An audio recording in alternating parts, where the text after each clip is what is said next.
recording? Recording is on. Oh, the camera's on. Yes. So I have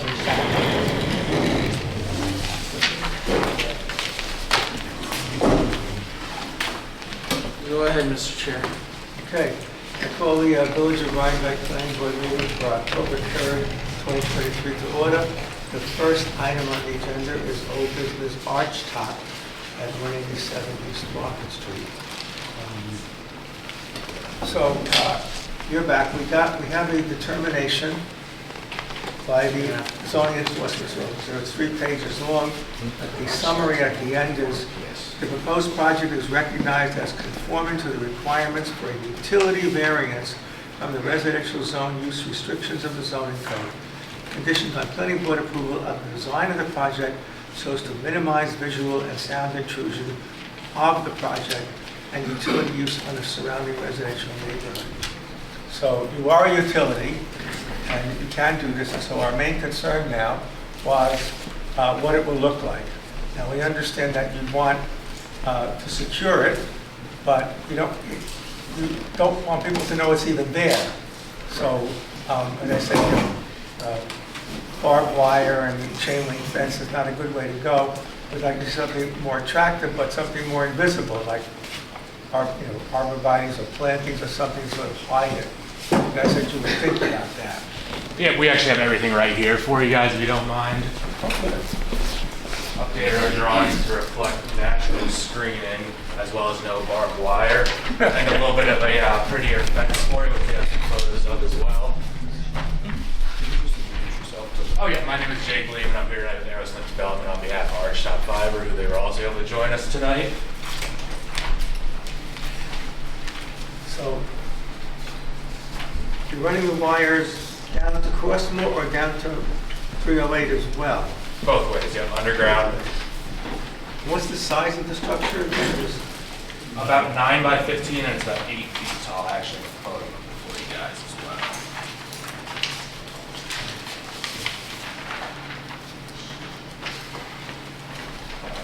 So this one was actually installed in, I believe it was Kingston, New York, very recently. So the sheds all look about the same. They're all prefabricated, so they all look incredibly similar.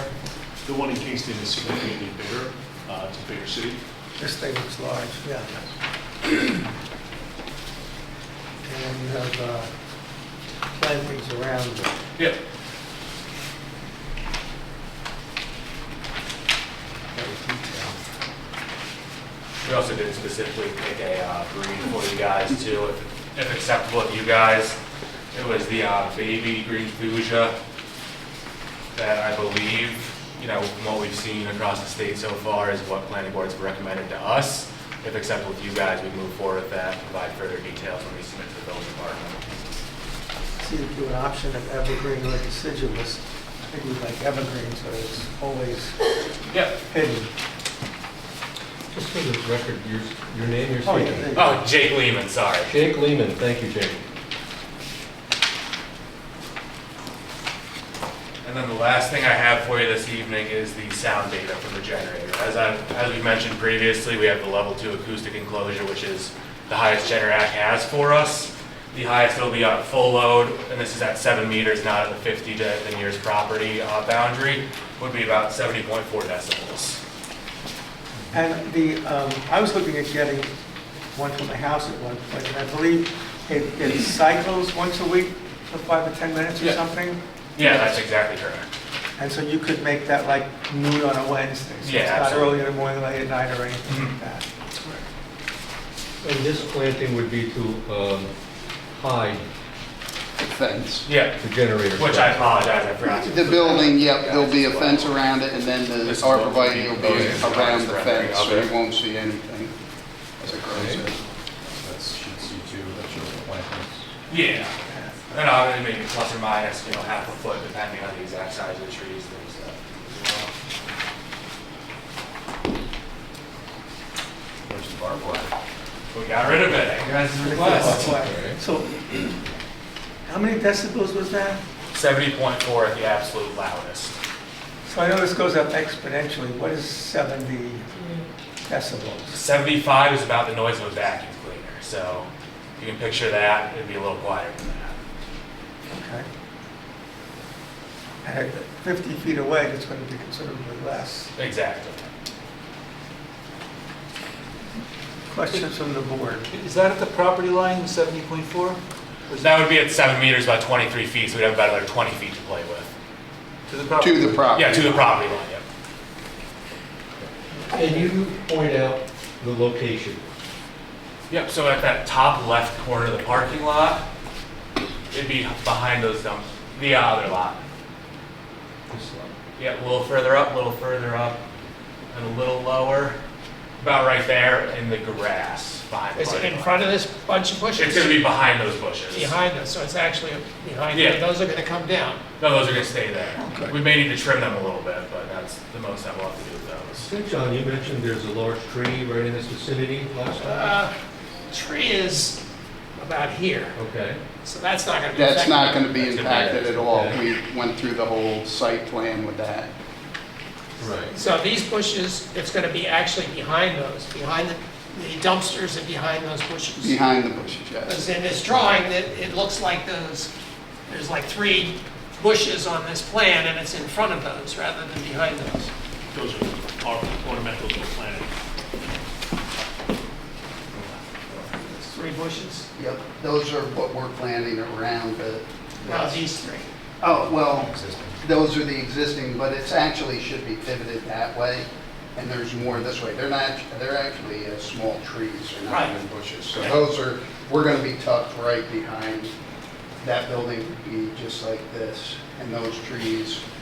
So it's on the grass in front of those Absolutely. existing Yep. tall bushes. Yep, because the Small trees. dumpsters here, in that area, corner of the parking lot as well.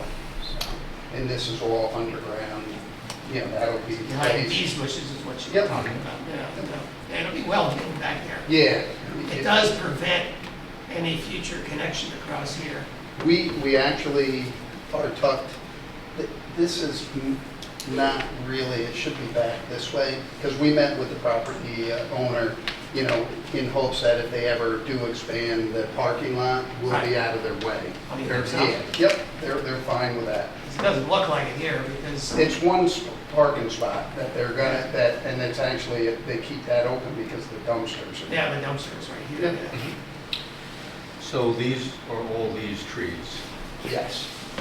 and here is the next sheet shows a little better. Okay. The entrance is on the side, so facing the street will be trees. They come out the side of the building. Yep, the It parking says lot this is is north, here, yeah. Did I get one? so it's you're coming into the parking lot. Mhm. Correct. It's 11 by 17, C2 is what you want, Jeff, on this one. I don't, It's folded in half. oh. I don't, thank you. There we go. Ah. This must be that big rock. There is, you know that property well. Yes. Yeah, all right. Yep, and when I go down to the road to look up, the lay of the land, you're only gonna, Yeah, even it's hard once to the see. trees, it would be hard even without trees, so I I know. think we're gonna, like, It's well hidden, basically yeah. disappear back there. My main concern was, this property is a large property that could be developed in the Yes. future. Other than the water issue on the front, Mhm. you know, this is the part that could be developed, is up here.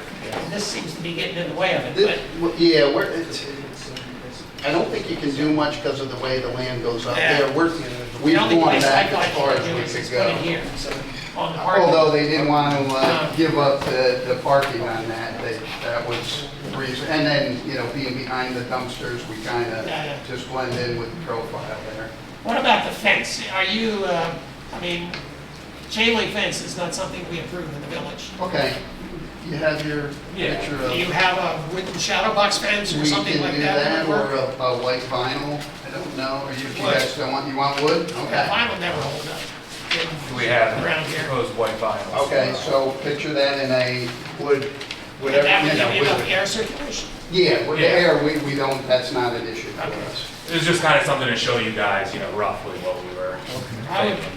If you prefer wood, I would prefer wood. Yeah, okay. We're talking wood as in material, not the wood grain or wood. Understood, yeah. I do remember, I did a project here once and I wanted vinyl and you guys wanted wood. So All right.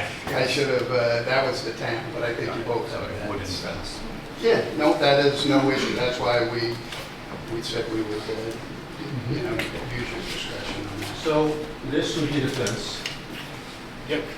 and this is the, what would we call this, the hub room with the equipment, Yeah, the equipment shelter. and this is the generator, Yes. both of which would be situated on a 30 by 25 foot Fenced-in compound, yeah. fenced-in compound surrounded by the proposed plantings. Yeah, And the entrance is from the parking lot on the side. East Market Street, we look at the trees and not see it at all. We only see something like that. And we placed the generator in the front area to keep that even further away from any residential housing. Yeah. May I ask one quick question? How, for the people here and people who are going to watch the video, how will this work? You put a trench, a little micro trench up Market Street, and then I'm on Market Street. I say, well, I want this service. All right. What's it going to cost for the residents? Or what do you, Yes. how would you get into my house? How is it going to work? Well, all the pricing and all the features, if you go to archcopfiber.com, it's all up there. Okay. It is, the way it works is you've got a 1-inch wide trench about, was it 14? 12 inches. 12 inches. And then you run that up one side of the street. We prefer to do it if there's it's called a fog line, the white stripe that's on the street. Some of them don't have them, some of them do. If they do, we'll put that in the fog line, and we'll just put a new fog line down so it disappears. If not, we use a black mastic to match the asphalt, and it's a 4-inch wide cap that goes on it. It's being used extensively around the country at this point. How do you get into people's houses? We create tees off of that and what we call a flower pot. It's actually a plastic upside down with a green top, so it sits in the green space to the side of the road. And we put basically what are called splice trays in there, and we'll put one of those for every 3 or 4 homes. Yes. And serve 3 or 4 homes out of that with micro trench. Now, since it's in the green space, we don't have to cut it. We use what's called a vibratory plow that basically shears the lawn. You put the conduit in, you put it back down, and you roll it, and it's a very, very low touch. You take that to the side of the house, you dog-leg it up, the conduit, and then you put what we call a NID, because we're telecom, we gotta get everything weird names or acronyms. That NID is where we terminate the fiber, and then inside the house we put an ONT, which is another acronym for optical network termination device, which is basically just your router in your house. So you're running a multi-strand fiber down the street, peeling off pairs as we go past people's homes, and then have clusters in that small thing. It's completely invisible below. You're used to those tall green peds that are around that everybody hates. We don't do that. Everything is underground at ground level, and they are rated so you're not going to break them if you mow your lawn or drive a car over them or do all these things. So. And we won't build to your house unless you call us and say, the box, the flower pot will be out front. And then when you call us, that's when we would come and build directly to your house. We won't be building directly to everybody's house unless they call. We'll have the ability, we go past their houses, but when they call, then we can, then we schedule to bring it right into your house when you tell us you want our service. Of course, we live in Hope, but he will call. How does the flower pot deal with slope? So a lot of the right-of-ways, the green spaces in the village have some pitch to them, right? They're not perfectly flat, so if it's intended to be surface It's an open bottom, so we can make it go with the contour, the grade of the property. Yep. And it's also only this big in diameter, so if the grade is, a pitch of a couple of degrees, at that throw, it really, we will match the grade, but if you didn't, it really would be difficult to determine. And when we talk about a conduit going to your house, the conduit's about the size of my pinky. 14 millimeters in diameter. And we can run a 288 count fiber into 10 millimeter in. So it's a very robust network which we will never have to in any of our lifetimes. Maybe she will have, Thank you, guys. So anyone from the board have any additional questions? Yeah, so, let's go back to this one here. So what you said is there'll be, in this vicinity, a 30 by 25 foot pad. Mounted on that pad will be the hub equipment building, which is an 8-foot high building, 187 square feet. And surrounded by plantings, and also a smaller building which contains the diesel generator. We talked just now about fencing. John brought up we prefer wood. Our planning clerk, Ryan Dowden, reminded me we have a 6-foot limit on fencing, so it would be a special consideration to say if we want to require an 8-foot wood fence. I could call it audible on that. We did a lower fence in Kingston, and given the rampant crime rate of Rhinebeck, I would be fine with, this is not a security fence. We don't need razor wire or a tall fence. It really is just a demarcation. You're talking about screening for the 8-foot building? Is that why you would want an 8-foot fence? Well, because they're having a fence, right? And the current code allows no more than 6 feet. Yeah, I think 6 feet is Right. sufficient. Okay. In as much as, in addition to the 6-foot fence, this entire area will be surrounded by plantings. Right. After they become mature, you're not likely to even see the fence. Question, how often will service people be moving in and out of this? What's the traffic that might be expected? Very limited. Once we turn it up, we don't have to go in there because we plug everything in, and then it's done by our network NOC, our network Yeah. operations center. Right. So it would be just for routine maintenance. It's not a site that's going to be have a person there every day. It's not, unless you think of anything different. No, during the initial construction, when we're what we call racking and stacking, because we just can't stay install all of the on the racks, we're putting a lot of computer servers and OLTs, optical light transmission devices that shoot the lasers down the, literally they are mini lasers that shoot light pulses down the fiber optics. Those are all in there. It takes a couple of weeks to set all of that up, get it all hooked up, do all of the testing. But we don't need to get in the building for installations. We don't need to get in, it is truly routine maintenance. I had a hub site in Wyoming that we didn't go to in over a year, and that was a record for us. Okay. So it's not like you're there has to saying be- monthly, and it would probably be close to accurate that somebody will stop by and look at something. So for benefit of everyone, it's not like there's operators that will be in No. the building daily. No. The other thing we wondered about is the generator. And this is very common as well with cell towers. We even have one here in the village hall, and we cycle a test on that, I think, once a week, usually around noon. Would you have such a schedule? Yes, What would it be? absolutely. And we can do it whatever. Noon is great for us. That's typically when everybody's at work. I get scheduled to go the same time the city hall when it goes. And I actually saw yours. Ours is actually a double wall, so ours is quieter than yours. Okay. But we can schedule it whenever you wish. David has a Keystrokes. question. Yeah, just to Jeff's point, in the same way that the use variance is available for them to establish a utility facility, equally an area variance would be available if there was a desired height on the fence greater than 6 feet, anywhere between 6 and 8 or whatever the board would want, because they are a utility. In fact, the original case that established this whole concept was an area variance from Indian Point to build cooling towers that were, they didn't ultimately do it, but they were able to get the variance from the court because it was required, like 500 feet high. So in the village, it probably, I forget what I think it was a 30-foot high height requirement. So bottom line is whatever height the board desires for the fencing here to adequately screen, the utility variance would be available for you as an area variance for that.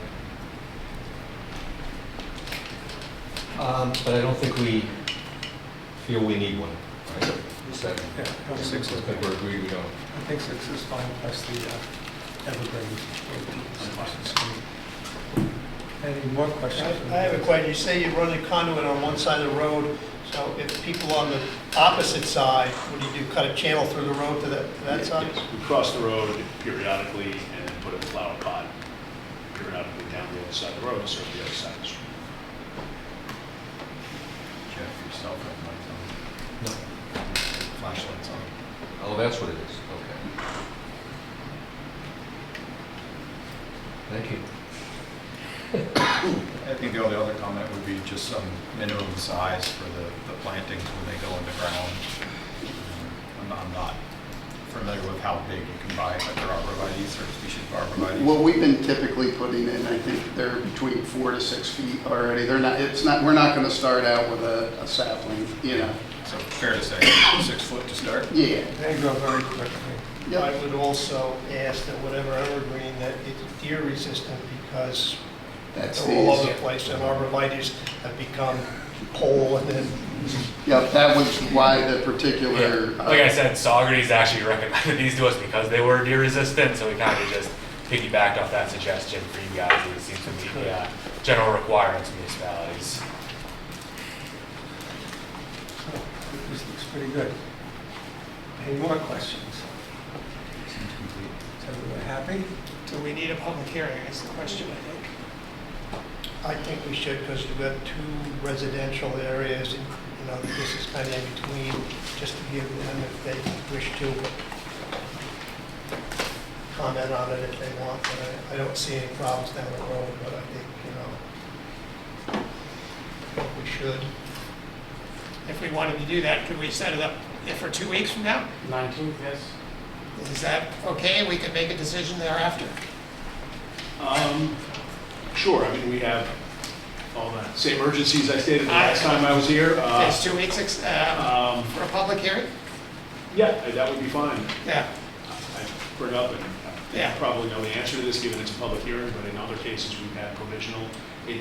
It's such a linear process between getting Central Hudson to give us power and to do all the sort of yeah. trenching things, just the provisioning stuff. You know, we're sitting here with trucks idling, waiting to get going. If there was anything that we could do provisionally, I don't think we've ever given a provisional. No. I think 2 weeks, we can give you a decision in 2 weeks. yeah. So let's, before we do this motion, let's motion for lead agency, please. Make a motion to declare ourselves lead agency. I'll second, Jeff. All those in favor? Aye. Aye. And then we just need a motion to schedule the public hearing for October 19th. So moved. Second, Jeff. Or All Jeff. those in favor? Aye. All right. And you'll give us revised plans for that meeting? Yeah, we can send you as many copies as you guys would like. That's the most recent version. We just got them in last night. which Yeah, is it'd why help if we had have them a few days problems before. Yeah, that gets them on the screen. now. Yeah, absolutely. That shouldn't be an issue. And I don't see any reason, unless there's something comes up in the public hearing, why we couldn't make a decision that night. Sounds good. Can I ask how long from the decision to the permit? Is there a lengthy window in between those? We don't have information. What are you saying, Brian? That'll be up to the building inspector. What's a typical timeline? 5 to 10 business days. So in theory, could we bring our building permit application with us for that public hearing, assuming all goes well, and leave it with you that evening? I mean, if you want to update, I mean, we have the original from August, but if there's any updates or any changes that I don't you believe feel so outside of, any comments you guys necessary. have had that we've addressed already, but I we mean, can supply nothing updated is- plans as well. Nothing's been typically processed, so. Well, it does sound like a good idea to include these most recent plans Yeah. and the. No, we absolutely will. Like I said, you guys will have them for next meeting. So the next morning they have exactly what they're supposed to see.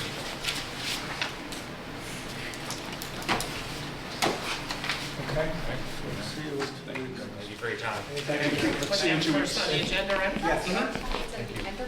Yes. Oh, really? I'm sorry? Are you? All right, second item on the agenda is 610 Chestnut Street.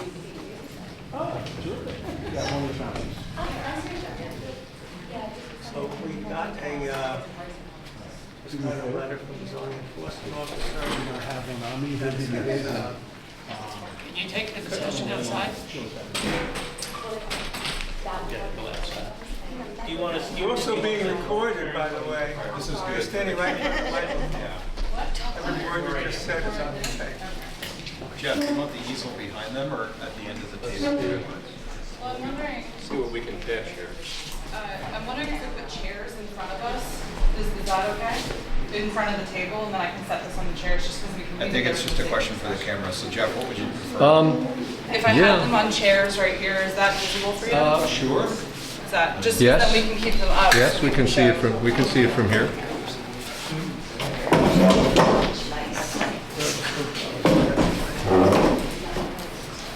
There, I'll show you.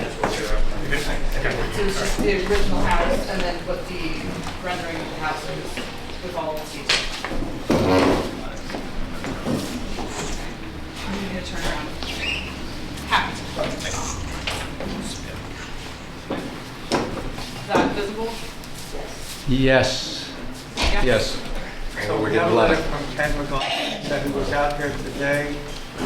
Let this letter serve as notification on October 3rd, an on-site inspection was conducted to review the current progress of encapsulating the current structure.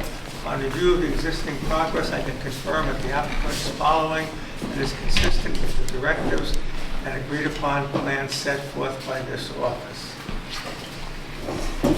So we have comments about the plans. I'll thank Warren for giving us all large sets of plans to look at. I thought we'd go start with Jeff We're good. and go around the table to Darren. Our feelings about what we see or don't see on the plans. Mr. Chair, is it all right if we just set the stage a little bit? And then Okay. get to your questions? I just wanted to sort of open up a little bit. That's all right.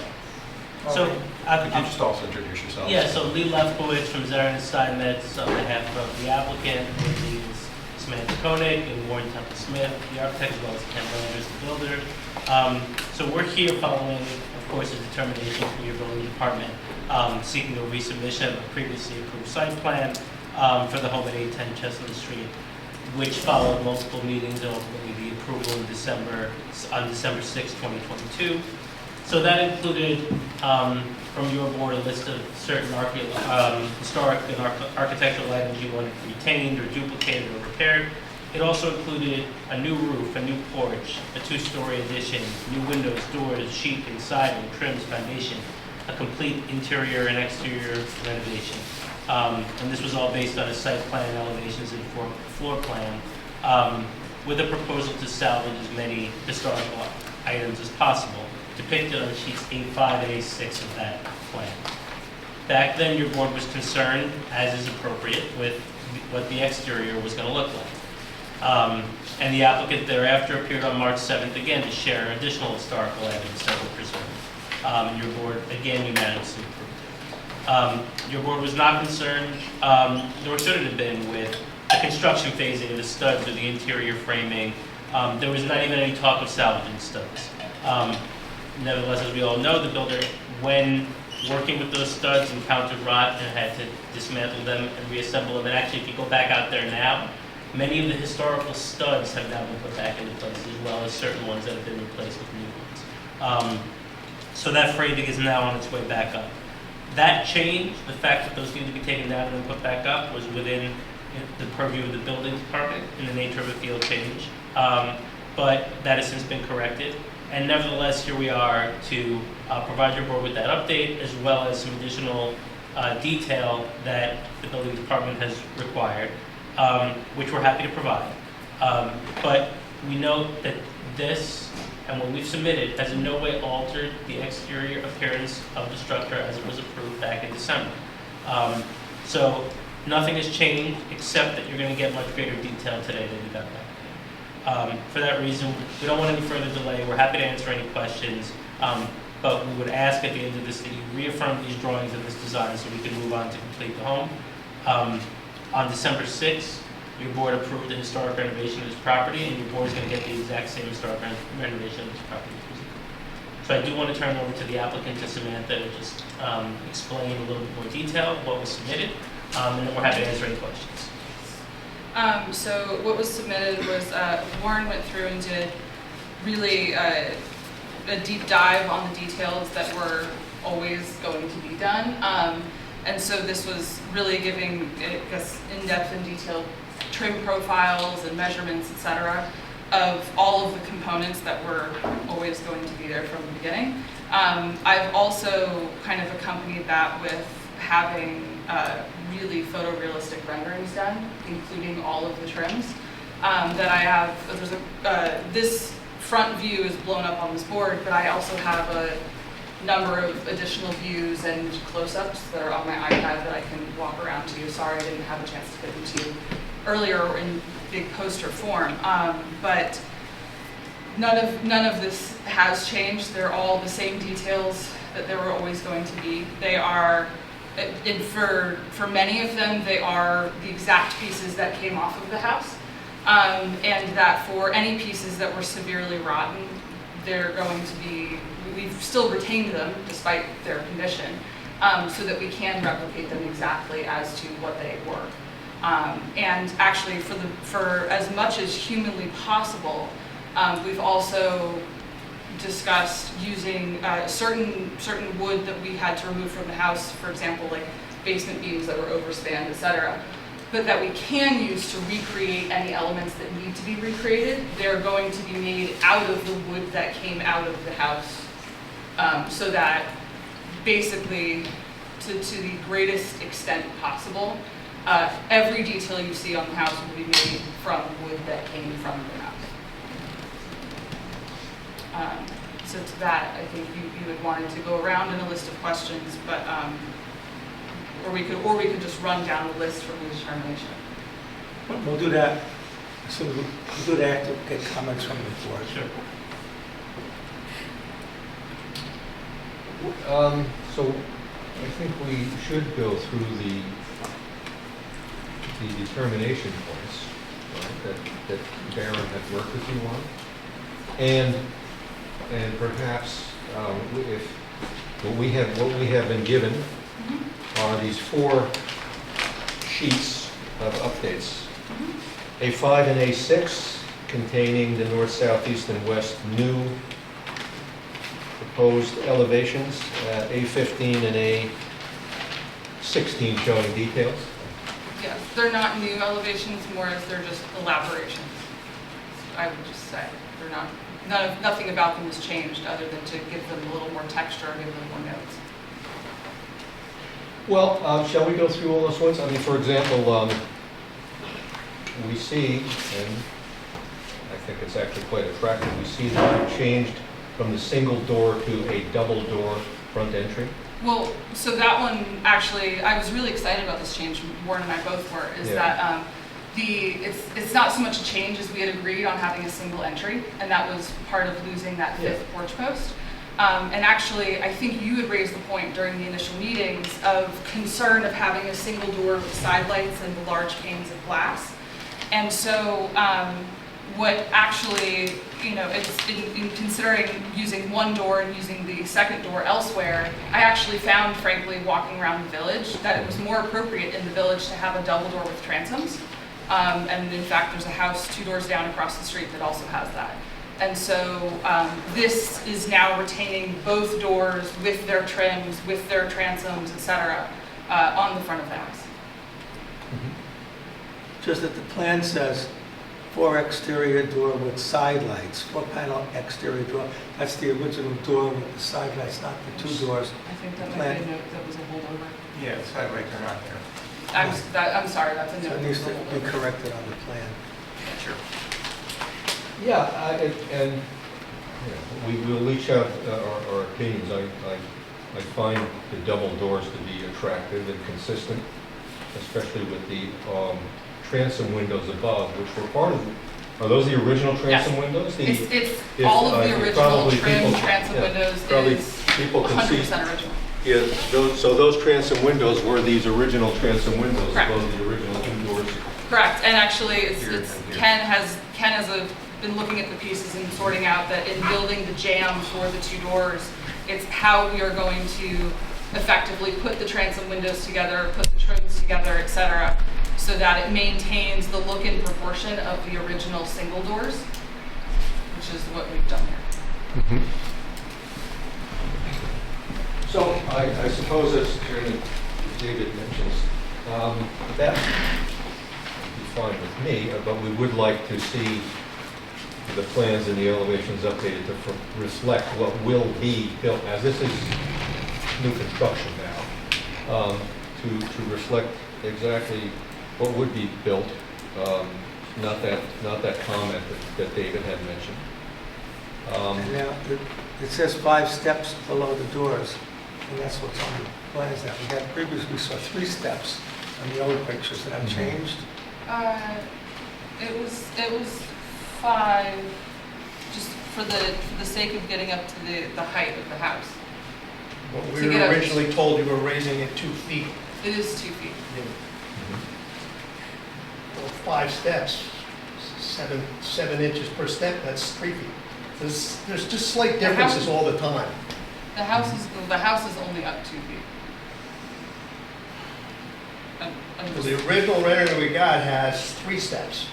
Now we're at 5 steps. So this is the correct rendering, just the wording is incorrect with the skylights, sidelights. There's discrepancies from original approvals to what goes in there. And I understand, when you're in the middle of a project, change construction and you just do it. But because it's the historic district, we're the ones that are supposed to be made aware of and be doing this, not kind of catching you after it's done. I completely understand that, and this isn't a catching after. I mean, the house by the time the dirt is filled back in and I've measured it personally, is only going to be up 2 feet. So I understand if that shows 5 steps, but the house will only be up 2 feet. So my apologies then if there's a discrepancy on that. I mean, like the front door, the original thing was there were 2 doors and you're going to keep one of those doors in the front. The other one was going to be reused on the side or the back. And now the new plan is a completely new door to be modeled. And I like it. It's beautiful. I have no problem with it. But, we approve one thing and then it gets changed. And there's just little piles of this stuff that, you become concerned at. I love that picture. That's nice. And I can see that a year from now. It'll be good. We just have to make sure what is presented to us is what's going to be there when a CO is issued. I understand. I also had some questions. Retain/restore or replace existing shutters. So I'm not sure what that means. I mean, if you're going to try to save the best ones, then... Oh, no, actually, I can give you an explanation on that. I'm sorry. We have 30 original shutters that were on the house, which there were shutters visible on the front of the house, and we actually found in the attic of the garage the remaining shutters for the rest of the house, and they're in great condition. So every shutter that we have from the original house will be used. That's not enough shutters to cover the addition. So the addition will have shutters that are exact replicas of the originals to match. The only thing is we require that the shutters look like they would work. If you have a 3-foot window, we want 18-inch shutters on each side. They're going to be so it would operational theoretically look like, if they work or not, at least sometimes when people put a 3-foot window in or something, they have like a 10-inch shutter on each side and it's fake. It's obvious it doesn't work. And I don't know if you have the hardware left over. We It's do. nice if the shutters are actually physically hanging, whether or not they, just to make it look real. If you have to replace anything, it was at the back is where you want to replace. Well, so Yeah. to soothe any concern on that, we saved all of the hardware, and that we are it's old and rusted, so to the best of our ability that we can use that hardware, we will. If not, I've already found exact replica of it. But all shutters that go on the house, this is frankly a personal pet peeve of mine, so I assure you, they will not be wrong size. They will all be properly sized operational shutters on all 4 sides of the house. That's wonderful. And just as an example, the thing that David was mentioning is on this recent sheet A5, the north elevation, that is the there's just a note with a pointer here that he referred to that says, retain, restore, or replace existing shutters to match.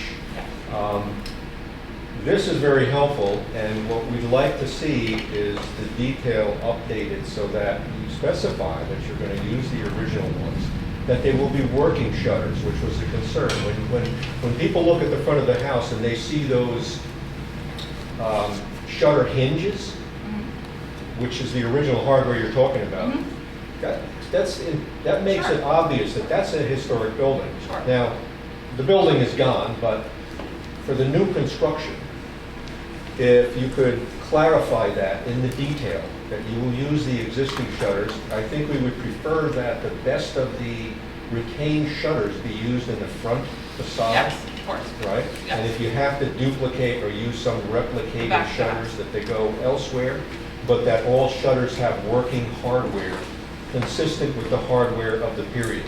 So that's an example of one thing that would change. Another would be, for example, when I look up at the peak here, it shows all shingles. This is Now- this is actually, I want to just say this. Yeah. This is where I'm actually going to grab another poster board that I have. Okay.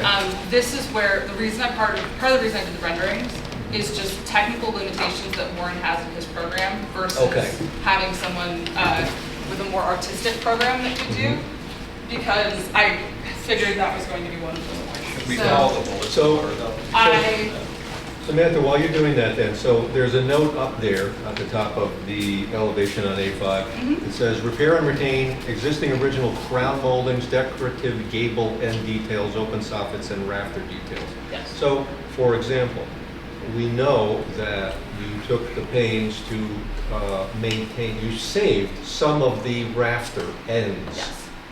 So what we'd like to know and see documented is that the rafter end OG curves that you saved will be used to replicate so that those same tail detail will be used here.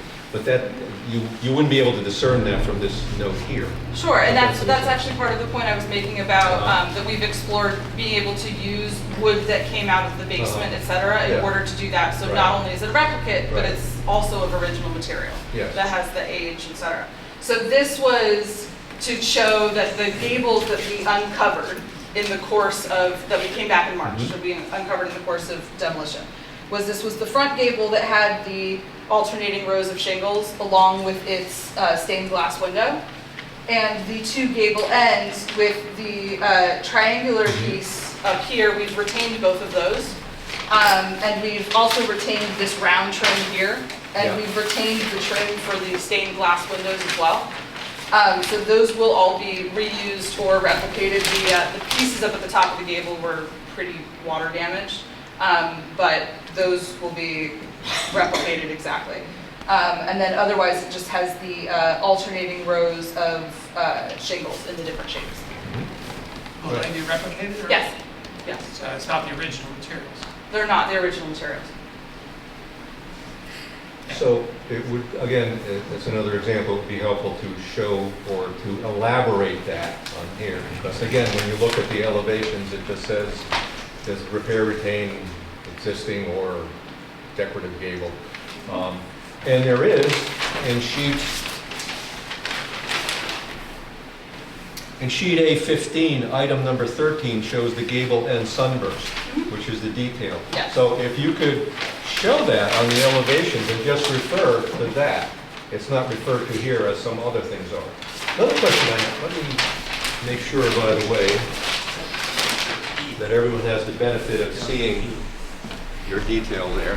Do you want me to bring this towards you? Yeah, just till we, it's, Give it one of these. okay, yeah, very good, very My good. fan of white. Okay, yeah, I just wanted to include it, so Sure. we've seen it, thank you.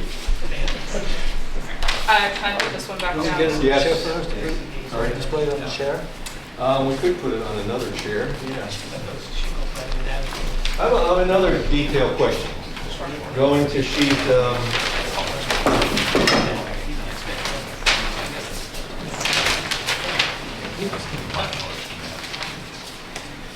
this is sheet A5. In the east elevation on sheet A5, you see that there's there's the front portion, and there's the addition on the rear. Mhm. According to this elevation, the two rear windows Mhm. are at a different elevation than the matching two front windows at that level. Is that just an oversight or a problem with the, No, that's an oversight. okay, so like, They're all the height of the original windows. okay, I'd like to see that, right, because just looking at the picture, my eye told me something was off. No, they're all done at the height of Uh-huh. the original windows. Did we hear that you planned to employ cedar clapboard for the Yes. entire house? Yes. So in a historic house, the reveal, the vertical reveal on the cedar clapboard may be a specific amount. Do you know the vertical 4 5/8. 4 and 5? All right, so We you will, saved that off an exterior piece of trim from the front door where it had been painted over the years with Okay. multiple coats. So it was very easy to tell the reveal yes. on the old cedar. So you know exactly what I'm So we saying. saved it. I do. It's So 4 5/8 if you would, like this. again, add that level of detail for the record, Yeah. so we don't keep asking that it'll be cedar clap, the house will be cedar clapboard, and it will be the original historic reveal of 4 and 5. I actually did a sample board for you guys. We didn't bring it tonight, Okay. but it has that 4 5/8 reveal. So Okay. it shows exactly how that's going here.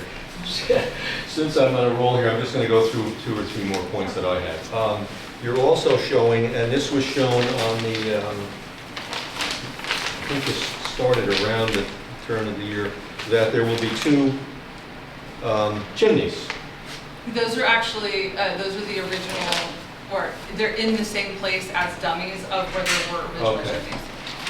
But what I would like to know, because the thing that worries me a little bit is it just says basically it's veneer, brick veneer around a wooden box. So, yes, so if I can give color on that, is, Yes. so the 2 chimneys that were on the original house were to vent boilers. There was no fireplaces in the Yeah. house. That in the house, as it will be finished, it has gas fireplaces, it doesn't have Uh-huh. need for chimneys. And so, but to maintain the look of the original house, we're going to add those chimneys back, and those will be clad in the brick from the original chimneys. We've saved all of the brick. So it's from the full original. brick, Okay.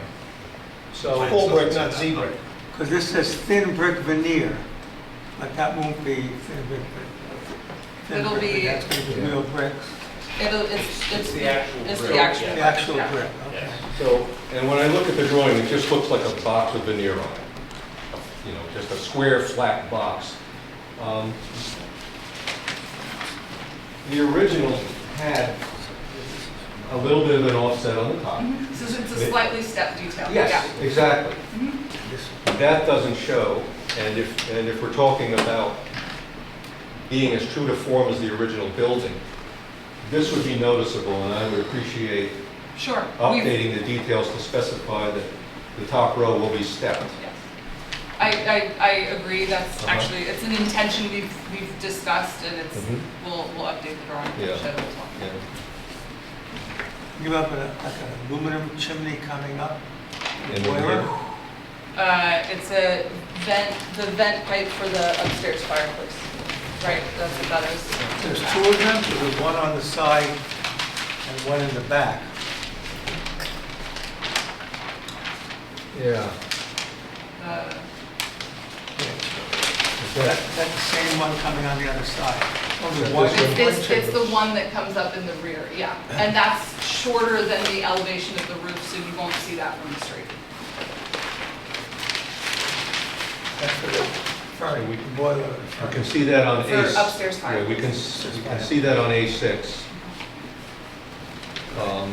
Both the rear and the side elevations. So will that be capped? How will it appear? That would be, that's actually Warren probably could speak a little bit better to that one. Has to be some kind of spark arrestor or something on it, so. We won't require a spark arrestor because of gas fireplaces, so it won't actually require okay. that. But as far as like duplicating that detail that's on the original, it's definitely possible. That was likely a piece of bluestone setting on top of bricks that were spaced. So there are I 2 can't gas see it fire, clearly from here 2 gas myself. fireplaces? I'm sorry? 2 gas fireplaces? There's I'm sorry, so there's the vent pipe that sticks up vertically in the back is only venting one fireplace. The other additional fireplaces in the house, direct vent outside, out of the siding, because they're on the first Has floor. the boiler, or do you have different technology? You have the boiler thing? No. Mechanical plans haven't been submitted yet, Yeah. so those were to be submitted as a separate permit. So right now, we're not at that stage where we've designed that system. I would imagine that it's going to be propane or gas of some kind, and that will also be direct vent. That's my guess, but we don't know that yet, and when we have that information, we'll submit that, and it'll be designed by an engineer, and we'll submit it to Ken. Also on A6, this is the west elevation. In the rear, there is this custom garbage bin enclosure. Yep. And this dotted diamond, I presume, are doors? It's just doors, yeah, to hide the trash. Okay, could you, again, specify more information as to what those doors will be? And as well, the roofing material? I actually have a render photo of it if you'd like me to Okay. show it to you. The roofing material is the same zinc as the rest of the house. Specify that. That's fine. The doors on that, we are actually probably going to design those in accordance with the garage doors. We haven't Okay. come to you for the garage yet.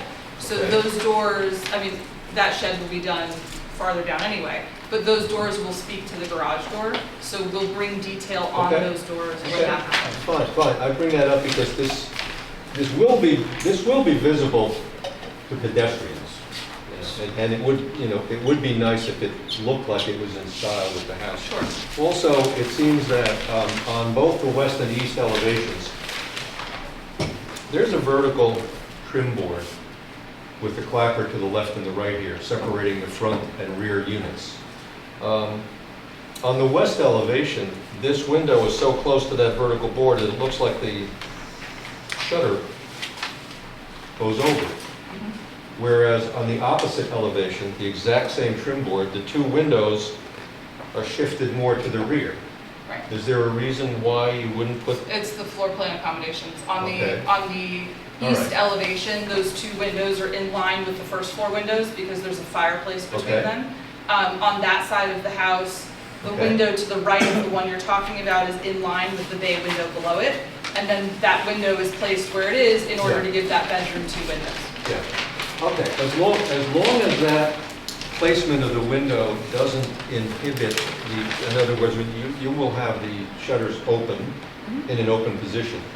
And Yes. that it won't inhibit that they lay flat on the facade. Right. Okay. I do have this photo of what the glass enclosure looks like if you'd like to see it. It's blending into the, it'll blend into the facade of the house. So these doors, when they're done to match the garage, they won't stand out quite as much as the Right. kind of tan those. But it's done to match the house, and it includes, for example, the trims, et cetera, that run around the roof elsewhere. Uh-huh. Okay. Do you have any more questions? I think there was, I'm not sure how to ask it, but I had some question as to the correctness of the trim surrounding the windows, the exact width of the window surround trim. I do see in the detail, the A15 detail sheet,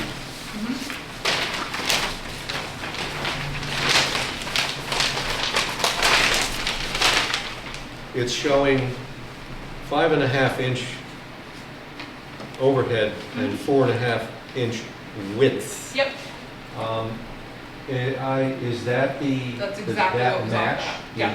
We Okay. saved pieces, the window trim was very rotten, Okay. but that's all measured off of pieces Okay. that are exactly off the house. Including the thickness? Yes, Okay.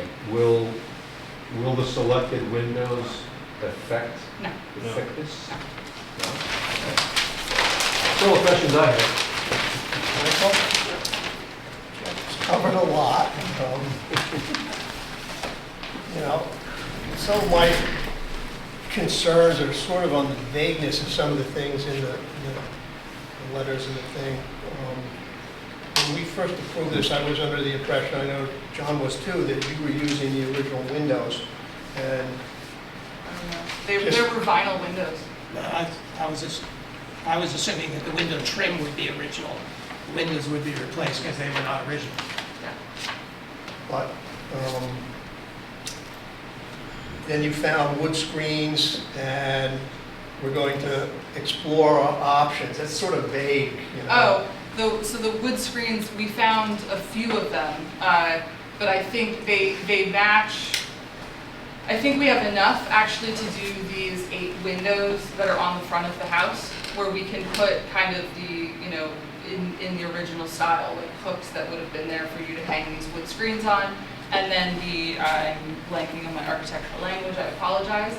But the wood screens are in large, kind of 1/1. But it sits so that they cross exactly where the cross is for the windows that we have, the ones that we purchased. And I replaced 10 windows in my house with replacement windows. Simply pop out the old windows, put a big silicone out, and push them into the opening. And therefore, you never touch the outside. You're putting new windows up, which is going to have some trim and stuff on the windows. How does the molding and trim around the window get on to the trim that the windows already have, because they're new, not replacement windows? How does that? I'm actually The going to windows don't come with a trim. It just They have a nailing pin. just a nailing flange? That is correct, yes. No And then trim you at put all? the trim on afterwards, so it goes Okay. on over top, yes. But this is the question that we talked a little bit about last time with the Marvin Ultimates on the new construction window as opposed to the replacement window. There's an actual extra band On on the frame, if that's what you're. the frame is, and they've done this for air leakage reasons, right? So what they've done is added this nice handy little extra frame that actually covers a little bit of the sash on the side and also the top. And then their screens, which I see were ordered as part of the window order, are intended to sit against that frame. So what ends up happening is the trim. They set inside. They set inside. Well, they set over that frame I'm talking about and against the trim on the left and right. The case, the trim, not the case. But I have a Marvin sample, I should have just brought it, we could have probably. He brought it. Brought it for- So, what I was sort of getting at, because this adds a level of extra trim to the house. Yeah, So it's this piece that I'm referring to. yeah. Right. Which didn't used to exist in the Marvin new construction windows. So what we end up with, as far as the historical detail goes, is this trim, which would normally have been flushed in here, ends up getting placed the way it is in this example. Right. And they've done this so that, well, for one, the screen sits in here. Screen sets inside that, yes. Right. And for two, they've added this piece basically to keep air from sliding in past the sash, right? They've done something ugly and similar on the inside as well. Right. So I guess the question is, where we're reusing the existing screens on the front of the house and in other places, you know, more historical would be to actually shift this trim, this, I guess it's called out as 4.5 inch wide on your plan, trim inward in this 5.5 inch wide piece of trim So are you downward. suggesting covering the frame? I'm with the window? suggesting covering the frame and then putting your screen, you know, still within the frame, because it's sort of this extra profile that doesn't seem to exist. So your in some concern of is the 1 inch that's exposed? I'm concerned about this extra little bit of, let's call it trim, right? Because in the historical It's not condition, really trim, it's the frame. So the when I'm one, looking from the road, I'll say that's trim, right? And it looks like an added well, so the detail. one concern I would raise, honestly, is screens are not on your windows year round. And so, to me, the inconsistency of windows on the front not matching windows on the side of the house Yeah. would be more detrimental to the look of the house than accommodating screens that are only on for part of the year. And if the result of that is that I can't rehang old screens that I didn't know I had when I initially came through, then that's an unfortunate consequence. But I don't, for the quality of this house as it was built, the builder would not have had windows not matching. Right. So, and I think that therefore goes to exactly the point that we're trying to get at, is that these are details that come up when we transition from what we thought we talked about, obviously, which, that's all behind us now. But to now I'm having pretty to think sure through that you some of guys these. approved those new windows in the beginning, right, as part of this whole plan? Like, everything was approved, so those windows were approved, and the trim was approved as it was drawn originally. So, Well, those like, for me, windows- I'm confused because I'm curious why we're beating the dead horse. Well, I mean, on this topic, Ken, I asked the question twice, and I was told the answer were replacement windows, not new construction windows. Okay, but it was listed as Marvin Holtzman's. On the building permit submission, so I'm moving away from that. So Okay. you were granted approval to install these windows. Right. But now we're here to talk about recreating trim details. So you want to change it? I'd like to finish my sentence, Ken. Okay. All right, let me get my point across Sure. first.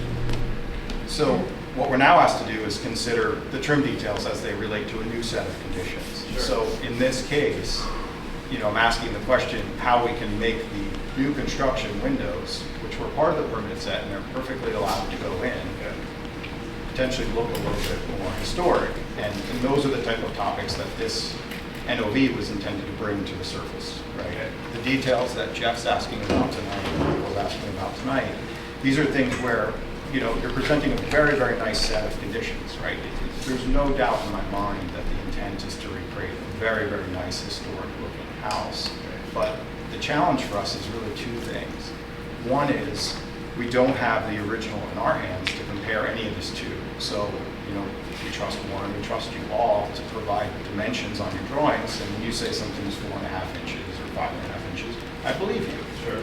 But in other situations, there aren't enough dimensions to tell whether or not we're getting what we think we are, right? And getting what we think we are is what we have to get comfortable with. And I'm not saying you're not doing what we think you are. I'm saying where we've gotten into trouble in the past is we assume one thing, you assume one thing. So I'm trying to just get to the way we can understand most clearly what we're actually getting here.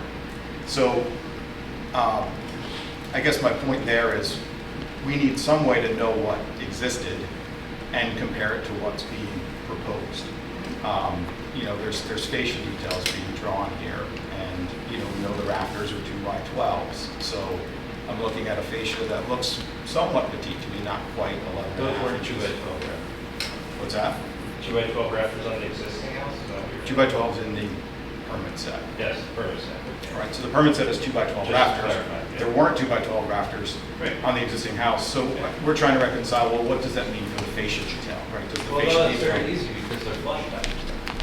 But we're trying to reconcile this, Ken. Yeah, so the rafter tails are a decorative element. So those rafters, which you'll begin to see being installed tomorrow, are flush cut to the outside plate. Right, which is Because they're super, 2x12, and on that angle, they're, let's just say they're 14 plus inches. super helpful, but they're not in sheets A5, A6. I'm sorry? Super helpful, but they're not in the details that we got. So what I was going to propose, where I was bringing this all to, is, it's going to be, and I don't know if the board agrees with this or not, but it's going to be very difficult for Warren to sort of draw every single one of these conditions, and it's going to be very difficult, I think, to provide a photo with a ruler to dimension out these things, both for the purpose of the board reviewing it and for the purpose of Ken going to build it with his team I can give you exact dimensions with measurements off of the render. of the old house.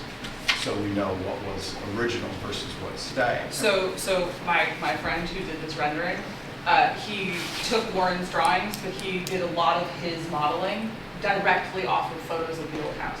Okay, so So that's helpful. the rendering, what you're seeing here, all of that is he took that, but he dimensionalized it off of photos, extensive photos of the original house. So that's great. So you're getting to what I'm asking for Yes. here. So there's essentially two asks I have here.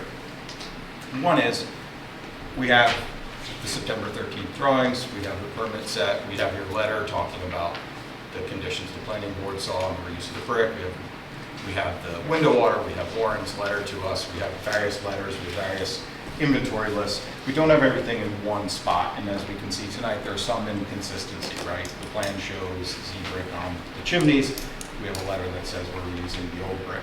So one thing is we have to find a way to make this all one consistent package. So when we say good and Justin goes out to check on things, it's sort of like, yes, the only thing you need to know is these 5 pieces of information, and all of the other things that we now have in our Google Drive can just go away.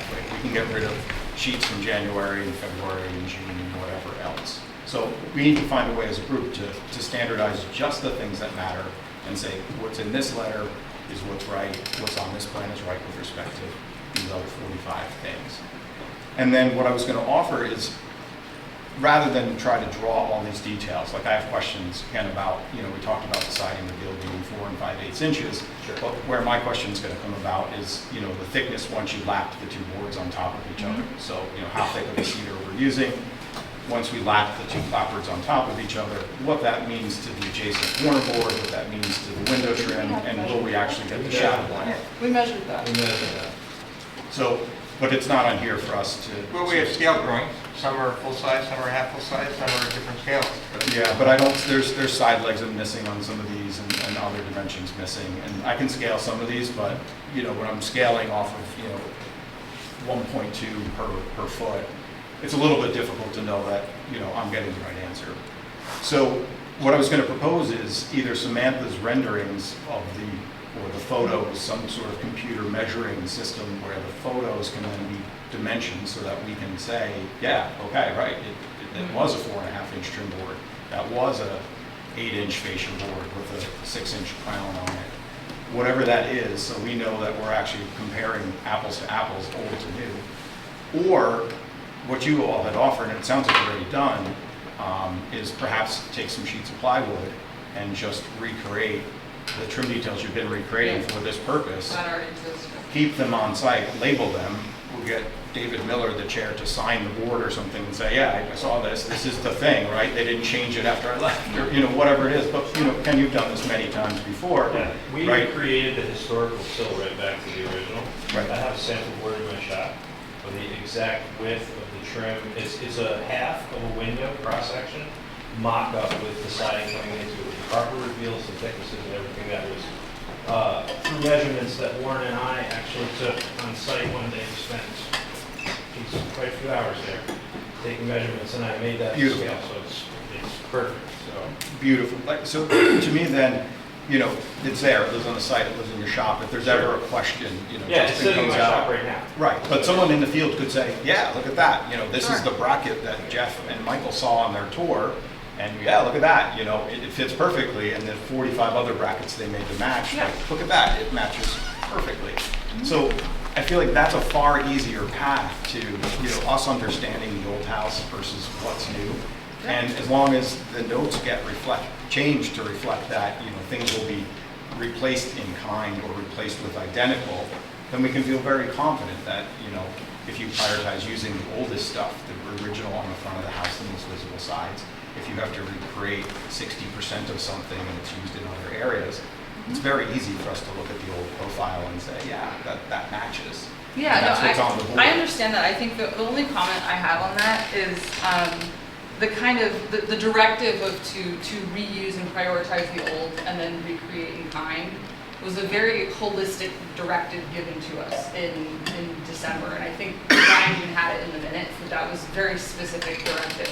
So when you don't see it explicitly written over and over in the notes, it's because our understanding is that has been the holistic project directive. So that's why it's not in the notes 25 times. And I agree, and I understand that, and that's where it goes to my first point of that there's just a lot of information here. So, you follow that logic through, and then you see something, you say, oh no, like, this letter says something different, or this calls out a different type of brick, or an extra step, or whatever it is. I think just simplifying the amount of information we have and saying, there are 2 places, 3 places we look for answers, and those are what we agree to, and there's this underlying thread of we will recreate it perfectly. So in a sense, I'm saying, like, do less work and just strip away a lot of this stuff and tell us, like, what we should actually pay attention to and hold you to. So we're not holding you to something submitted 3 months ago that's been superseded. Okay. I wanted to ask John if he had any, I got my questions answered, John had questions, but I just wanted to quickly go through the 14 points in the determination, make sure that everybody understands them. And I'm just going to go through them. Do you have any questions, John? One thing that, and I'd like to get everybody's opinion, because this is new information, the stone foundation. I understand, we always talk about a stone foundation laid over the new concrete foundation. And that it was gonna be laid, the stones are gonna be laid so they're not sort of Dry applied. to look like dry stack. They look like they're, yeah.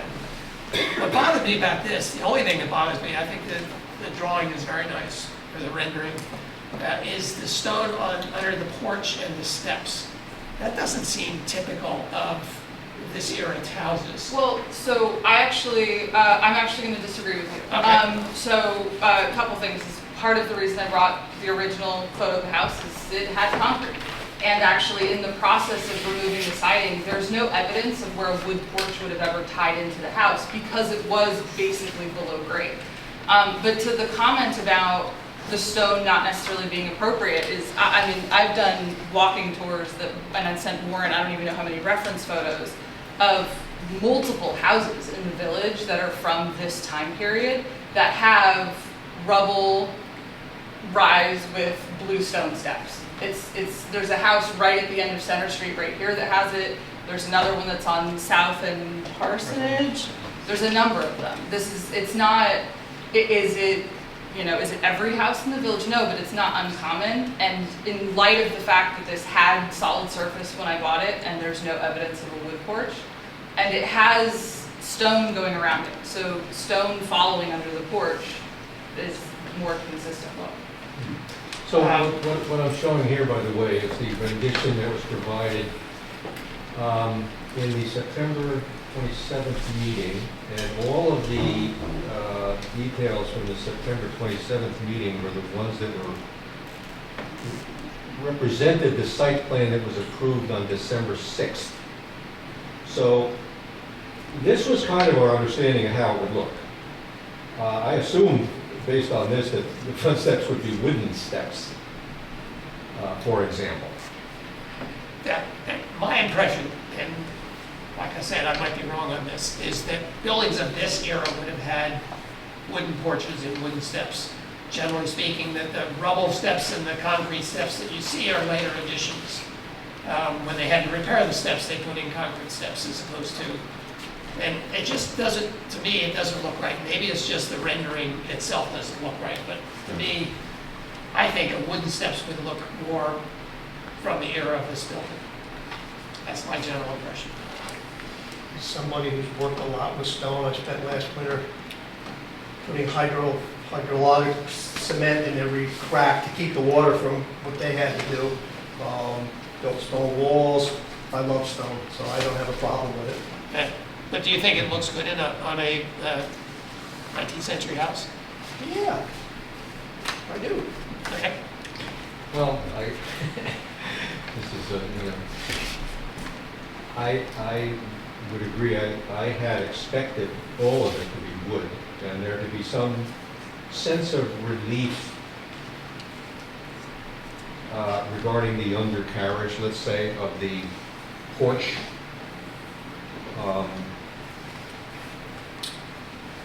It just kind of looks fake to me, to be honest. I I can't. think that has more to do with the rendering than it is. I mean, Yeah. the Well, stone itself yeah. the stone itself is literally the stone from the foundation. Like it's very Yeah. period appropriate, and I've spoken extensively with Mason about it. It's going to be installed to look exactly as a foundation would have looked. All right. It These might just stones be the are rendering. rubble stones on Yeah. this, but the ones you got are more striations. Yeah, it's the original stone. Right. It's the stone that's sitting. in the I remember when it came out, I said to one of the guys, "What are you doing with that?" And Mason would love that. I know. stone. I don't know. It's a bit of a gold-minded material. Yeah, more to the point there too is there's no evidence of what might have been the original porch because it was, slab sitting basically on Yes, the grade. exactly, And so if we found anything taking it apart, as we did with the shingles and other things, But under remind me the what the date siding, of this house was. we would have had a reference. We don't have an exact date because the town record says, the village record says 1900, but it's from our assumptions, it's on the 1890 map. And I know from speaking with people at the Church of the Messiah that it stood before they broke ground. So somewhere in the 1880s is my I think guess. 80s. Yeah. I was sort It's of not on the guessing 76. 1860s. It's not on the 76 map. Yeah, so So I was it's somewhere somewhere- between 60s and 80s, right? And I would have guessed more towards 60s rather than 80s. And that's why I think of it more. more likely than it would have been wood construction on the porch. But, you know, things change. And it's just, we don't have any evidence of what it was like originally. No. You know, the oldest picture shows it's still concrete. But that's the way the determinations were made for the historic district in '79. You would take a look at the maps that we did have, the 1890 map, the 1870s. We don't have a lot of maps going much further before the 1860s. And so the group that did it looked at it, well, it's on the 1880 map, it's the 1890 map, it's on the 1880 map, so it was sometime between that time. It's the best guess that could be done. to make a What determination. about having that stone undercarriage for the porch? Which I can't fathom, I can't believe they would, if the house were that high back then, which it wasn't. No, it wasn't. Right. But how about to remove some of the in-your-face stone under the porch presentation of that, making the steps wooden? The problem I worry about with the wooden steps abutting the stone that way is I worry frankly at that point about drainage and issues with rotting the steps. But I do want to give one clarification, is this is a very naked rendering that doesn't show landscaping. So the one thing I do want to say is you go up and down Chestnut Street, most houses, if not every single one of them, you have hedges, you have, it's like in the original house, like a taxis in front of it. So the thing I will also give you some relief on is I fully intend on landscaping, so it's not just a stone wall that you're looking at. Well, that's a good solution, I Right. think, because I really would like to see something that Sure. minimizes the in-your-faceness of all that stone under the porch, which Completely agree. just intuitively doesn't seem like it would have been done back Yeah. then. But if you're shielding it, if you could indicate that. Sure. The reason I didn't, to be honest with you, is because I haven't done my landscape plan yet. But it's in front of that stone. I'd imagine it's some form of greenery, whether it's flowering hedges or something. It's going to be something that really gives significant relief from the stone. So, did we get past number one? No, we're going to, if John's finished, Yeah. we're going to have, we just want to quickly go through the 14 points, make sure we're all on the same page. Darren was going to Go and take us through that, okay. All right, so, you know, the whole 14 points is, the preface to that is the applicant shall submit detailed exterior elevations with supporting, the word missing, but windows, doors, and trim details to include. And then the first one is exterior window surrounds for all window types represented on the exterior, including basement windows. And the details should include head, side legs, and sill/stool, as well as any proposed flashing or cap materials and the intended exposure from the siding face. So that's back to that question, Warren. I don't know if you found the answer to the 4 and 5A overlap and how far the boards will actually stick out off the side of the building. Yeah, we measured that. I think it's drawn, it may not be listed, it's kind of, you know, put 100 dimensions on a small drawing is a challenge, but we definitely measured that and have that information. Okay. So, you know, the intent of that first bullet was just to make sure we had adequate shadow lines. So I know everything's called out as a nominal 5/4 material. It was 5/4, yes. It was finished 5/4? It was finished 5/4. So these aren't nominal dimensions you're given actual finished No, they're dimensions. actual 5/4. So it's dimensional. So it's 5/4, but it's equal to 1 1/8. So it's an 1/8 short for the milling, but yes, that's what it was. So. Okay. So would you prefer that referred to as 1 1/8 or 5/4? Well, I guess the question is, are the dimensions you're showing nominal because they're called out as 4.5 and things like that, which would suggest that you're talking about a true finished You know, if it says dimension. 4.5, it's meant to be 4.5. It's referred to as a 5/4 by, you know, something. So, but then the 5/4 part of that is actually truly a 5/4, so it's an 1.25 inch board when you call it out as a 5/4 to match the 4.5, which you call out as a 4.5. No, if it's 4.5 inches, then that's the dimension. Really? If it's called a 5/4 and doesn't have a little inch sign next to it, that's a reference to a nominal dimension that now might be 1 inch and at the time might have been 1 1/8 inches. An inch Yeah. today. So the question is the inch today, which I assumed, you know, from that answer and from reading the plan, was adequate to cover the siding board, but the question is how thick are the siding boards, which are lap 4 and 5/8. That's what we're trying to get at. Is there going to be an adequate shadow line, an adequate reveal? We have that measured. I remember. Yeah, we do. I matched it on this board, actually, the sample board I made, and I matched all of that deal with that. You don't have the measurements written in your phone somewhere, do you? Right. So that was that's the purpose of asking some of those Yeah. questions, right? Just so we can see, because you see it all the time. I mean, we've all seen houses where the corner boards go up and then there's some sort of air layer that goes on the Yep. building and then the siding Yep. boards stick out past the corner boards. And we're No, not it's, trying to achieve that here. it's not, it's, if we need dimensions that are on there, then we'll get dimensions, but we have all the dimensions. Right. Right. And the sample board was built specifically to those measurements, Yes. so. And I think what I'm suggesting is a sample board Probably the most useful. could take the place of this. Yeah, no, I agree. I mean, I think I think, you know, one of the things that we should probably, maybe codify into a list is like, if that sample board, if having a rafter tail, et cetera, these different components that need to be recreated. If we want to have, you know, the signature version of that, I'm happy to have a stack of material that stays in the garage, as this is the sign-off material that we're working off of. Yeah. And if, you know, we want to come out to the garage and do that, that's perfectly fine. Well, I think it's just make it simple, right? Like just Sure. put on some boards, screw it in the back and say like, these are the different pieces that Yes. we're having to work with here so that everyone can feel confident that, That's- okay, right, it's trim A, Yeah. trim B, trim C That's fine. that's used in this house.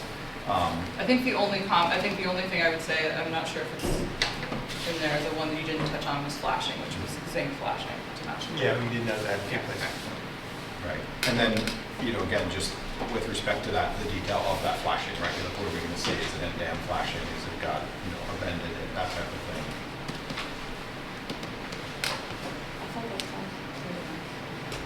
Does anyone else have anything on windows? And related, just, you know, how the screens will go in the frame, you know, if we're leaving the way Marvin intended them, if we're doing something, it's drawn the way Marvin intended it, so just want to confirm that those details are what you're putting forward with respect to exterior windows. And then, very similar, same questions with respect to door surrounds. Right? Those are original trim pieces. But again, just to know those dimensions, right? Because on the plan, you can call out original trim pieces. We want to know the board is there to say, yes. Is this that not original trim piece. dimensionalized on the? A good amount of it is. I mean, I'm going to skip through these fast if you want me to like really go through Well, like no, detail by detail. I Well, can do the that one for thing I you. will say is it's helpful that if, like, for example, for my knowledge, if the exterior door trim is actually satisfactory in this set of drawings, it's helpful for me to know that right now, because to the extent that either this needs an update or we need to mark things for the garage, et cetera, I don't want us running through everything if it's already satisfactory. Yeah, the main concern is that the window trim, the door trim, will be proud of the siding, Yeah, so of that course. we don't have, it's inside the siding, we want everything to be out. Of course, of course. But as far as is it satisfactory today, this was one that looked pretty good to me. The only real thing about it is I'm scaling a lot of the details on that, right? So there's things that aren't actually dimensioned. I'm using scale to confirm the dimensions, but to the bigger pictures, I don't have anything to know if that's what was original or not. Right, so it's like related to something for me. So Yeah, if I see that this measures, you know, 5.5 inches and there's, you know, a bevel here and so on and so forth, if the entire house, and you're saying the entire house is original trim. Can I ask a question then? So what I'm almost wondering is Warren, because I know that you'll have in your notes back in your office all of these measurements. What I'm almost wondering, Darren, if this is easier satisfied by you coming out to the site and being able to see when Warren has his list of exact dimensions with the pieces as they're sitting in the garage, his dimension matches exactly the piece that's here or exactly the piece that's being replicated, and then it's instead of having to, you know, try to update every single drawing and then it's signed off, it's okay, we understand this is what this looks like. Just because it seems like that if that's the consistent piece of feedback, I'm wondering if that's the most efficient solution to solving that. It's a little unconventional. I mean, I'm not personally opposed to it, but I think that's the solution I'm trying to walk us towards, right? I'm trying to avoid Warren having to go back and dimension every single nuance of every single board on here. And I also understand, by the way, that like, because you're buying new cedar clapper, you know, you might have to adjust some things, right? Like, you might have to make a board slightly thicker than it originally was so that you get the same reveal, right? You're buying new cedar siding for this house, right? So, you know, there's some standard sizes it comes in today. It may not be what was originally there. And I think maybe the board disagrees with this, they'll say if they do. But if we needed to bump out a corner board an extra quarter an inch so that we actually have the reveal that historically was there, I think that's a better solution than saying, well, that corner board was always exactly. That's every intention of what we're doing here. Right. So Yeah. I think those are the kind of things we just want to explore, and as David said, the shadow line, right, the reveal, the seeing some corner board against the siding, the detail that Ken mentioned, where you saw the old door frame, you could see the ghosting of the paint line against it. Look, we're after just making sure that happens, right? So it's more organic to do it in the field, quite frankly, and to look at some of these conditions together and say, well, this is our new siding against the historic trim, and in order to make the trim stick out correctly past it, like everybody wants to see here, we might just have to make a thicker corner board. You know, the 5/4 may need to be something different. We might actually need to go to 1.5 inches true dimension or something to do that, to achieve that look. So these are the things we're after, because at the end of the day, everybody wants this house to look the way you want it to look, Samantha, but we're trying to just find a path forward to say, like, yes, members of the public, people who live in the village who are interested in this kind of thing, you know, for our own satisfaction, we signed off on something and they did something that looks the way that everyone intended. Sure. Yeah, I understand that. I think, These are details that you didn't ask for first. These are details we asked for. I mean, you know. You approved it without, Well, because we thought we were approving keeping the existing window trim, putting replacement windows in the trim, keeping the existing cedar shingles on the building, a number of the different roof was things. always coming off The roof was always coming off. with the second floor ceiling structure. I'm talking about the shingle siding, the shakes. So I just want to ask a question, is if the roof structure is coming down and the second floor ceiling structure is coming down, how do the gables remain standing? There were shingles in other places, right? We discovered them on the bay windows down low. Oh, they're severely rotted. Yeah. But that was celebrated, right? We came back in and said, guess what we found? We stripped off some siding and we found some cedar shingles on the bay windows, and we're gonna keep them and fix the ones that are no good, right? So like, it was just a different set of things we were looking at, Lee. And the point is not that like we don't believe these folks are doing it. The point is we didn't ask the right questions the first time, and like me included, right? I didn't ask the questions right the first time. yeah, And I'm not trying to create work, I'm just trying to get to the simplest path. what Like, you just said, I think is a little bit was frustrating, because that's what you asked for the first time around when this was approved. So now it almost feels as though because of what ordinarily would be a field change done by the building department, sent us back here, it's sort of enabled you to take a second bite at the apple to get additional details that you might have asked for the first time around but didn't. So that's fine, and we'll provide them, but I just want to make sure that everyone's aware that this has already been approved, and what we're building is no different than we would have built anyway, other than we have to come back here and provide the additional detail. So we'll provide it, but you know, this rendering is a lot different than that one, and that one got us through, and this one's a lot better. So that's my frustration. The original approval was renovating the existing house. It was a wasn't complete building a new exterior house. renovation, right? That's what was approved, a complete Yeah. exterior and interior Well, renovation. So window trim and the door trim and the not the siding, but the shingles were supposed to stay intact on the building. It was the explicit conversation around the shingles was if the shingles are in good enough shape to keep, that we would keep the shingles. And the reality is they weren't in good enough shape to keep. And I think You part look of, at these pictures, they look completely intact. Yeah, we would have to go back to the March 7th meeting. we Which talked about is, this because I yeah. specifically referenced the fact that when you stood inside the house, Yeah. it felt like a disco ball with all of the nail holes and being able to see outside of it. It was not in good shape. Yeah. And the we're faced with a situation where there was so much rot in the siding, is you couldn't keep it. And it's in places where the siding may have been okay, it's attached to a rotten stub. And you're kind of in like a chicken and the egg scenario. I think we accepted that the siding was gonna be new. We assumed that it was the shingles that seemed to be in good shape, that we wanted to see saved, and the trim, and, you know, all the architectural details around the windows, we assumed were gonna be good enough to save, or pieces would be changed, rather than disassembled, put away, and then recreated. And we're just making sure that what's getting recreated is original, because we thought we were gonna get the original in place.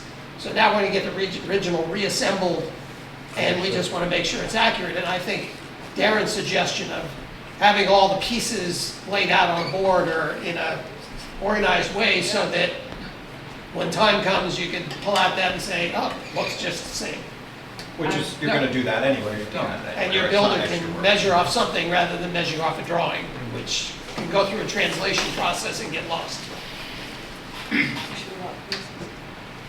No, it's okay, let's hear what else. Well, we thought you were actually, like, you I had suggested thought that, and we we- kind of were ready to be excited No, about the it's, pieces. no, he was gonna bring his mock-up, but then we had done the dimensions instead, but no, I had toyed with the idea of bringing in all of these pieces in question, because you could see then the condition of them and how bad it really is. But I didn't, just because I didn't want to come across. Yeah, no, I wasn't expecting those pieces. I was expecting the mock-up So, details and the little yeah, no, I location, understand corner that. of a window trim and that kind of thing. But, Yeah. so just to move through the list, because it's important. We talked about exterior siding, interior corner details, just, Yep. you know, simple confirmation, you know, how are we treating interior corner conditions? Yep. We're blocked I have out, actually a it's bunch blocked. of photos otherwise that I can still show. Right, and but- that goes to the, like, one consolidated place we can, Yep. or like, we have 17 photos and we have 6 mock-ups, Yep. and those are the things that we're signing off on. Okay. Exterior corner details, including material thickness, the intended siding reveal, once again, the corner profile, right, you know, were they originally butt jointed, double rabbited, minor, what was it? We're doing that same detail, and no doubt Ken will. Yep. You know, was there any kind of a chamfer on it, that kind of thing, just sort of like, hey, here's what was originally here, we're gonna do this when we'll inspect, you'll see it. Yep. Right. And then additions of quarter round trim, things like that, and there's all kinds of different way corner boards were done. Yours are pretty simple, but just, Yeah. just to see. Yep. Bay window details, right? Specifically with respect to how the windows, the joining windows are molded together. Right? You know, what's the spacing between the windows? You know, is there a trim piece there?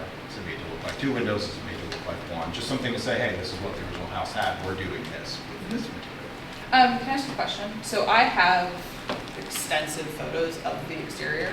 I mean, I'm part of me is wondering if the sign off, and then if you have photo of what it looked like during, you know, removal of the siding, and photo of rendering of what it's going to look like, and then Warren's dimensions, it's like, is that satisfactory then?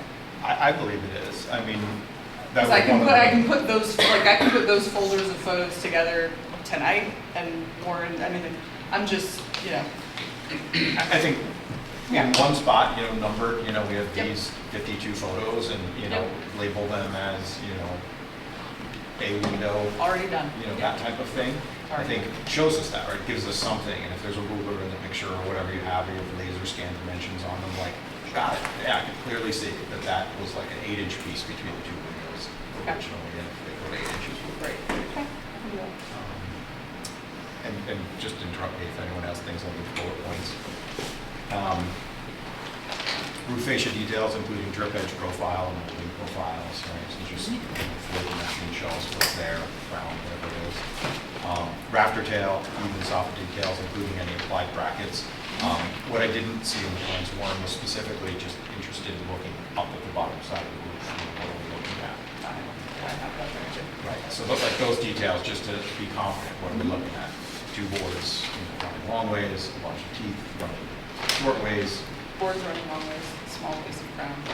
Like, easy, you got it, like, we just want to know that. freeze-board details, and then siding reveals, similar water table details, including exposure from siding face and proposed strip edge, if any. Yeah. And yet again, I acknowledge a lot of these are already in the plans. It's just additional dimensions. Additional dimensions and what was there, right? Yeah. So Yeah, like, yeah. if I look at something that's 8 inches, I don't know if you had a 6 inch or 15 inch or a 2 We, inch previously. yeah, well, from There the water, there was no water. there was no water table, or if it was, it turned into termite food a long time ago. Yeah, it was literally in the water, Yes. yeah. It was in the water table. No. Porch details, fascia, soffit, column, capital trim, brackets, handrails, Yep. newels, balustrades, flooring, stair and lattice details, right? So just tell us what those things are and tell us what was there or your best estimate of what the precedent is you're following, your argument for why. Functional and decorative vents and other ornamentals, right? So anything applied, appreciated, but maybe a little outside of the scope here is just that you thought through where dryer vents and hood vents and things like that come out of the building and how those will be treated. Yep. Just bonus points for that kind of thing. We know the modern conveniences and modern necessities.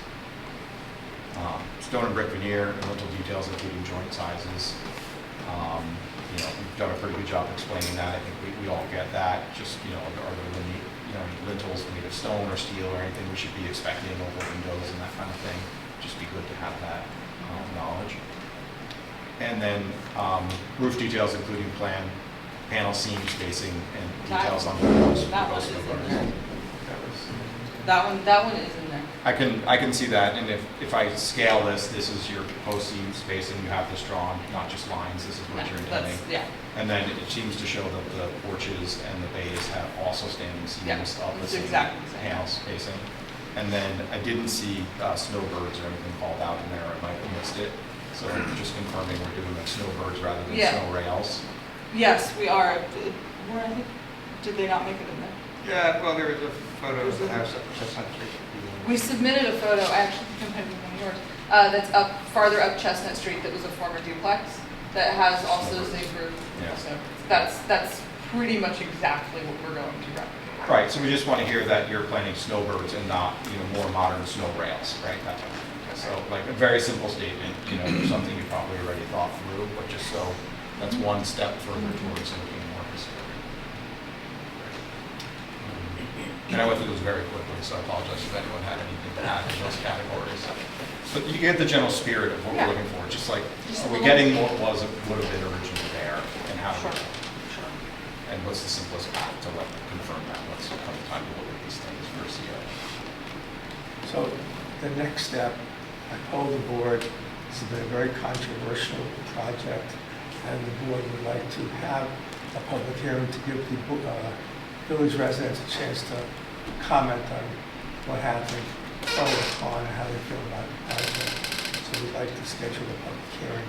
And also to give you a chance to make a presentation to the public so that they know what your intentions are and, what the Give them 2 weeks to circumstances were. clarify, make any corrections that we talked about on the plans, and be able to make a good presentation with these beautiful pictures, and that would have a very positive effect on the public. We welcome the public. So we were thinking 2 weeks from tonight. I think that when the public comes out here, you'll see that they'll be very supportive. I think that's what you're saying. So I need a motion to schedule a public hearing for 2 weeks from tonight. I'll make that motion. Do you have a second? Darren, all those in favor? Aye. David, you got something to say?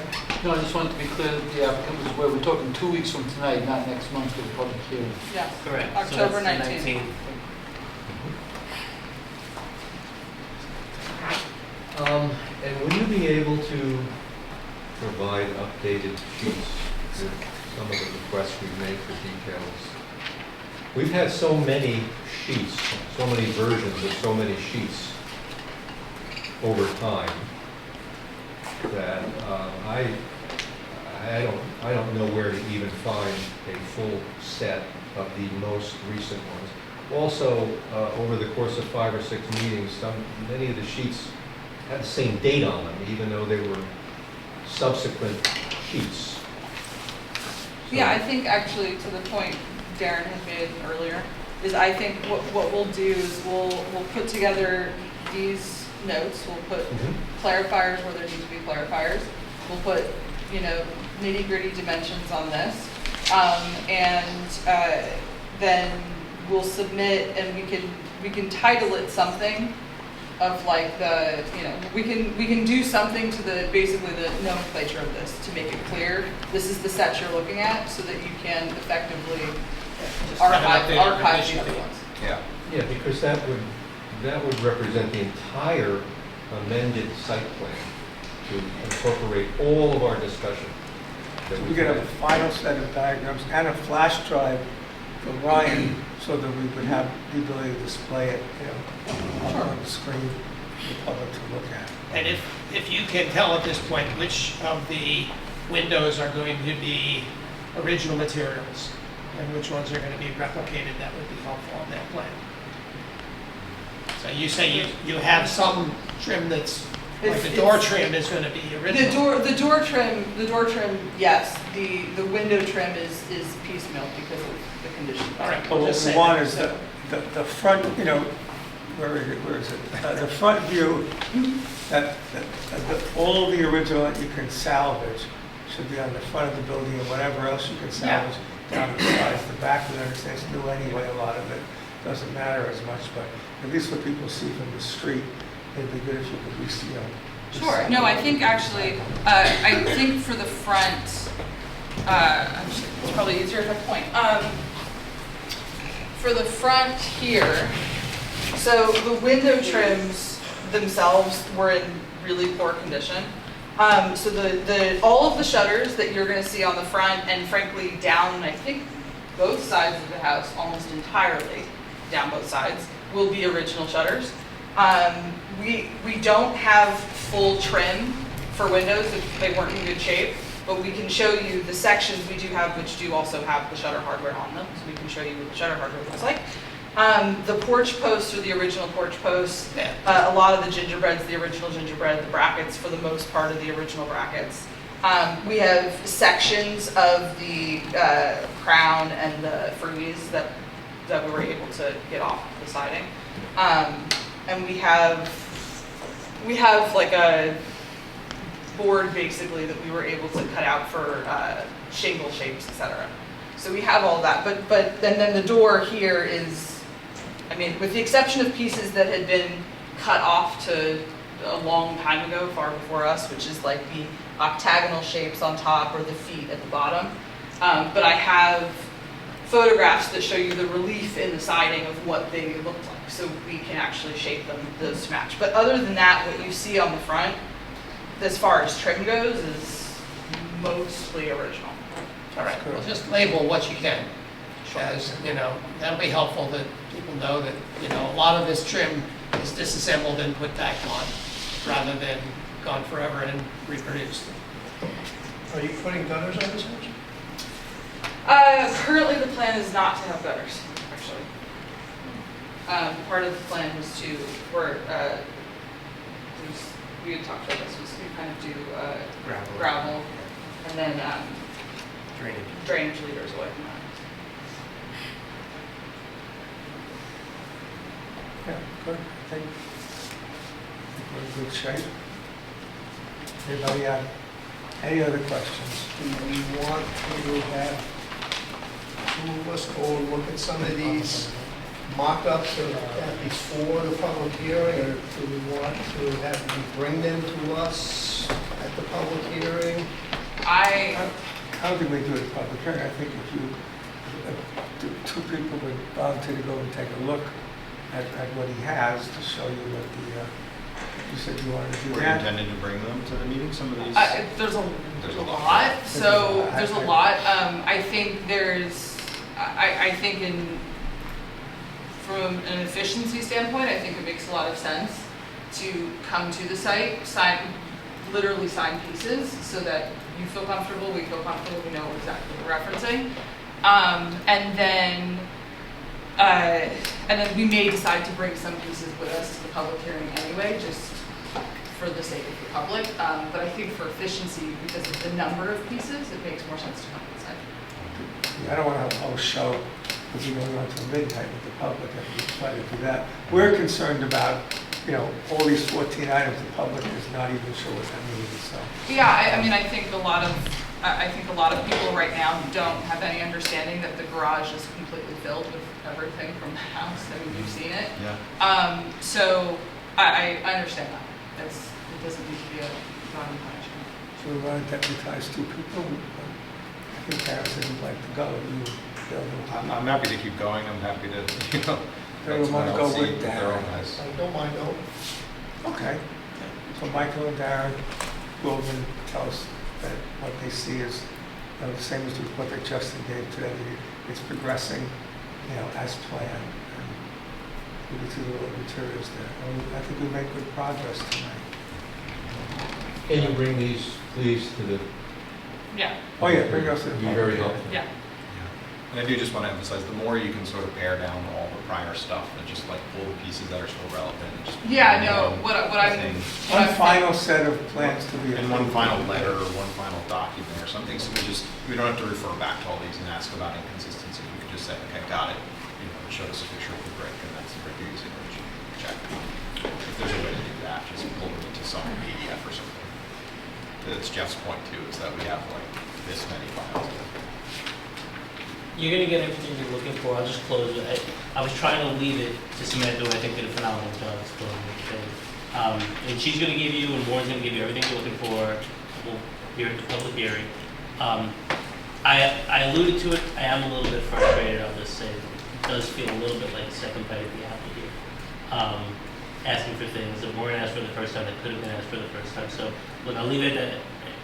Hearing terms like new construction or trying to imply that somehow, look, these are folks who put back and will be putting back many of the historical elements of this house. So they're building you a historic house and the historic house. The fact that you've not been able to sort of home in on a couple of items that you could have asked about the first time didn't. I'm a little frustrated by that. I'm not going to let that affect these guys getting you everything you want unless we're hearing the public hearing. I want at least for the record for me to get that out. So look, we'll see you on the 19th, and you're going to get everything you look for. We're going to be asking for that this original plan be reaffirmed. So that's what we view it as. This is in more detail on the original plan, not really a new construction or an amended something. So I'm sorry to give my speech. I'm sorry, I don't mean to interrupt, go ahead. No, go ahead. Okay, I'm sorry to hear that you're frustrated, Counselor. You can add your name to a very long list of frustrated people within the village and within the community. But I think we've done as much as we can, as confidently and honestly and openly as we can here, right, to try to make this the best thing for the village. The people you see before you, we're all volunteers, right? And we're acting in the interest of the community. That's who our client is. And we just want the best possible outcome. And it is true that there are some meetings where in a following meeting, we wish there was something we had seen, we didn't bring up in the prior meeting. But that's life, Counselor. And, this is the first time I'm seeing that there are 2 doors in the front. That's a change, okay? But we're welcome to it, as you can see. I'm confident, as you are, that the public, when we have the public meeting, will appreciate the amount of work and attention that's gone into this and the concern that we've had to maintain the quality of our community. So I hope you can let some of your frustration out before we go to the next meeting. And I wasn't going to say anything, but we are not the bad guys here. We're not making you do double the work. You knocked down a historic building without permission. In the 15 years I've been, in the 15 years I've been on the board, we've had many times when someone comes back with the site plan and says, I have a problem, I can't do this, I ran into a problem here, we work it out, we do a site visit, and we figure it out. We had a major case like this one, a decade ago with Warren, right across the street from his house. The applicant was going to restore the house, save the house, same thing you were going to do. He took everything apart, and we went over there for a site visit. The structure out, the lath and the plaster were gone. There was like 2x2s holding up the second floor. The building was so light now that the rubble stone foundation collapsed into the basement. They came back, We did a demolition permit. Warren did a great design for the replacement building, looked very much like the original building, and it was successful. All you had to do was say, Houston, we have a problem. We With all would due have met respect, months that's not the ago. same case here. That's not, I understand that, that's a very frustrating case, that's not the same case here. That's not the same case here. And you know what, I actually don't want to get into an argument. Neither do I. I don't want to be that we're making you do double the work. We didn't do anything here, you know, and that's where we are today. It feels like it's been constructive the past month, right? We've had meetings, we've Yeah. moved steps forward, you guys are building as we speak, we still have some shell to complete.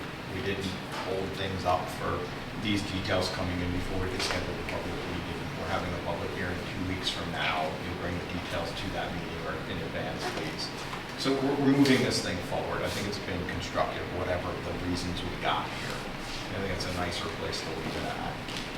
And in 2 weeks, people will get to comment and we'll have all the answers we need. Yes, you will. So I don't need to talk anymore tonight. We will see you all in 2 weeks. Thank you. It needs to be published to all the neighbors, everyone's going to know about it, sure the newspaper will tell about it, and we'll see where we are at that point. We had a couple of items to talk Said any about. more, Maureen?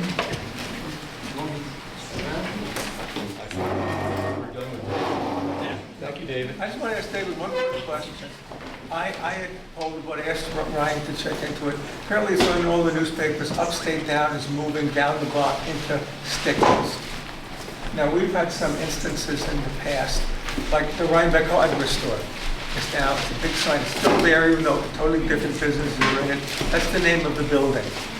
We have the pizzeria, used to be Shemmy's, soda fountain. And it's in the side, but the Chevy sign is still there. When Upstate Down comes in, I would like to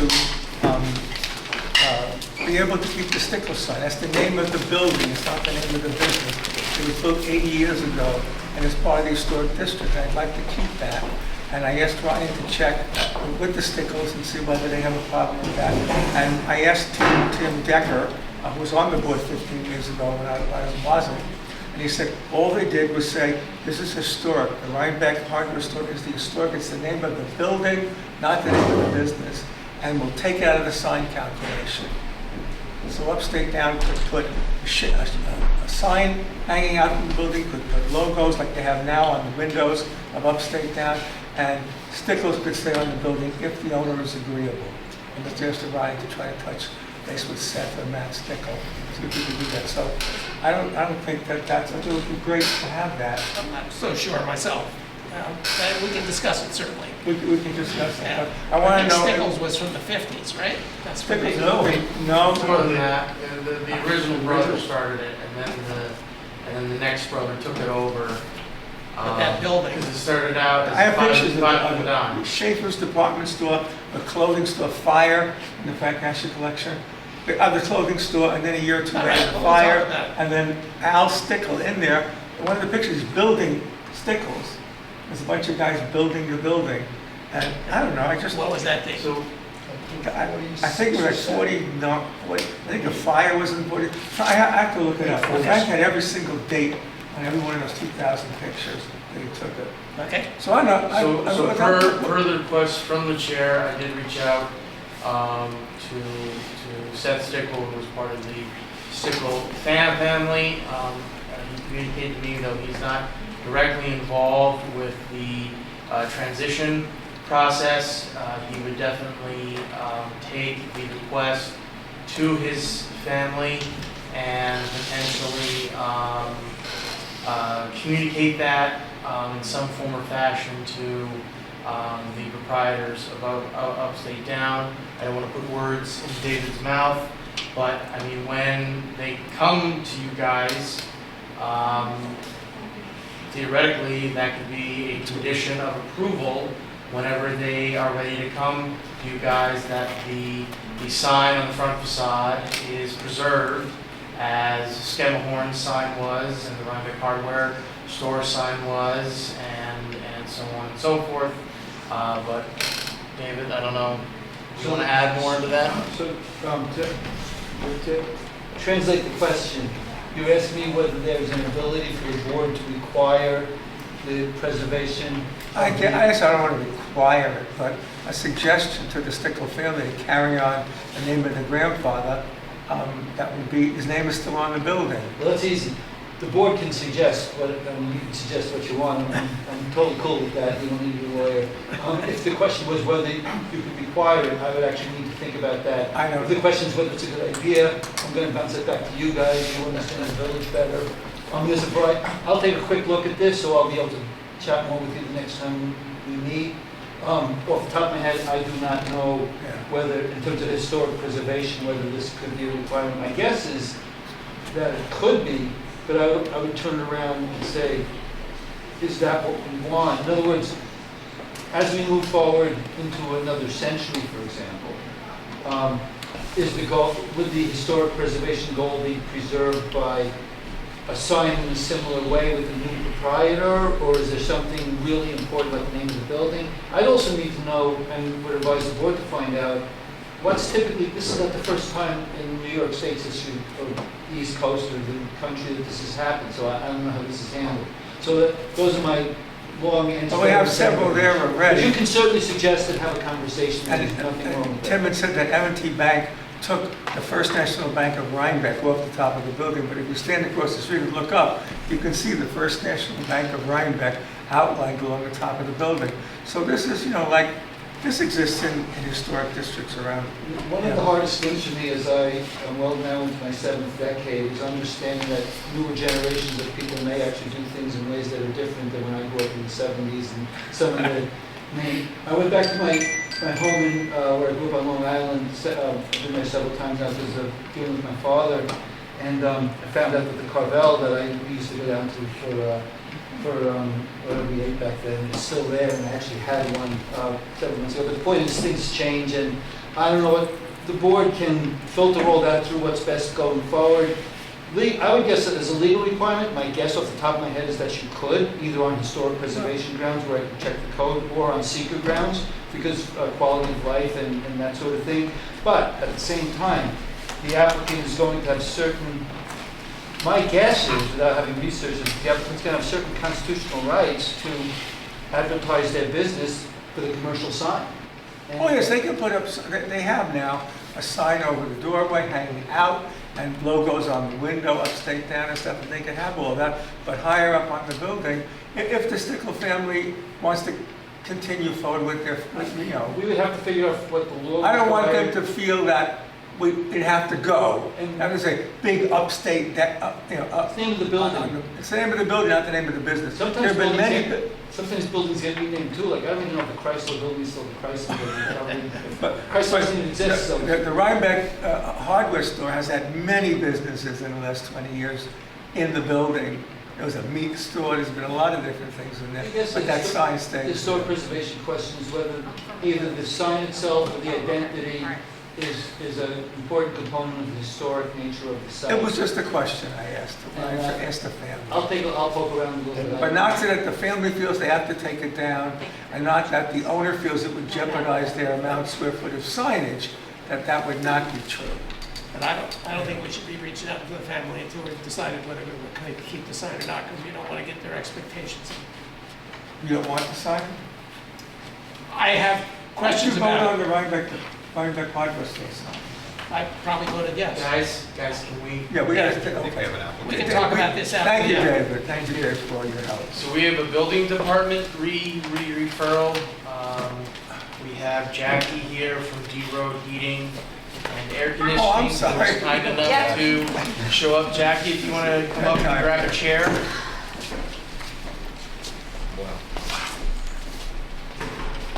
So I'm sure Jackie has learned a lot. Way more than I ever need to know. Sitting in the I'm sure office. you. She does have some photos, I believe, with the proposed 5 units superimposed. We do not. Oh, you do not? No, we have Okay. a massive data issue So- today, so. If you scroll down, Jeff. Right. So right there, All right. So Jackie can probably explain. first and foremost, I hate the aesthetics of mini splits. I have them in my own house. My husband said I was his worst customer ever because I don't like seeing them. This house in particular, originally, we were talking about putting it in the back of the house. Their plan is potentially putting on a patio / deck, and the house is, or the, right out the door at ground level is actually, if you go down the backyard about another 15 feet, drops down about 4 feet. So we can't really put the condensers back there. On the other side of the house and behind the garage, there is unfortunately a slab that we can't get the line sets through, so you would see them on the front of the house. So the plan is to go onto that side because there is the shrubs blocking the property lines from the neighbors. The one main bush in the front right corner of the house in this picture, that shrub is going to stay. We are doing 5 single zone condensers so that the height wasn't a problem, you wouldn't see it. Because when you go into a multi-zone condenser, the condenser on the stand is actually just about knee high. You would see it way more than the 5 short condensers on the side of the house. What about the line sets going up Yep. the building? So- That's always on the other. Yep, so Can you there, go back to the other picture, Jeff? so the line sets, so what we're doing in the house, Right. we are going, there's going to be a unit in each of these bedrooms on the main floor right there. So those are gonna be, Straight to the wall. actually, no. For the front, yes, it's going up the side. For that back bedroom, it's actually gonna go through the basement and pop out the back of the house. Because where we're putting the head unit inside the room is in kind of like a little alcove, so this way it's not wrapping around. There will be a floor-mounted unit up in that upstairs bedroom. So you will see that line set going up vertically. It'll be covered in the line height. So that's 3 of the 5. There's going to be 1 in the kitchen. Again, we are going to put all the line sets into the basement except for the front there and the attic room. We're going to pop out the back for the kitchen, and then we're going to be popping out the front. I think we have a picture of the front. We're going to be popping out the front and going to put the line height. There's the 2 columns in front of the, like on their little porch. The 2 columns, we are going to line up the line height behind that column on the house. Let me see, I swung by there today and took a photo of it. Let's see if any of these are more. Yeah, I'm sorry, I ran over there when I was dropping the permit off Okay. when Ryan had some So questions. what's going in the front of the house? You're actually only gonna see a line height just in front by the door behind one of those columns. You're gonna run one. You're gonna be running through the basement and popping out pretty much almost directly next to where the oil fill lines are, behind the bushes in the front. So how high do those go? How high does what? The line height? The line height's gonna go about 6 feet up. It'll be behind the columns. We're gonna try to line it up because the columns are on the front of that seat, out there on the front of that little pop out. We're gonna try to follow that on the house line. Behind the It's- column? Well, yes, but no, because the column is off the house, so we're just basically trying to follow that line directly behind it, attached to the house with the line height. So that was the only unit that you will actually see anything from the front of the house, is just that one. And the only thing you'll see is the vertical line set on The line height, yes, that looks like the vinyl gutter downspout. And it'll be the same color as the house? It's going to be white. And they have no intentions And the of, house is white. yes, and they have no intentions of painting or changing it.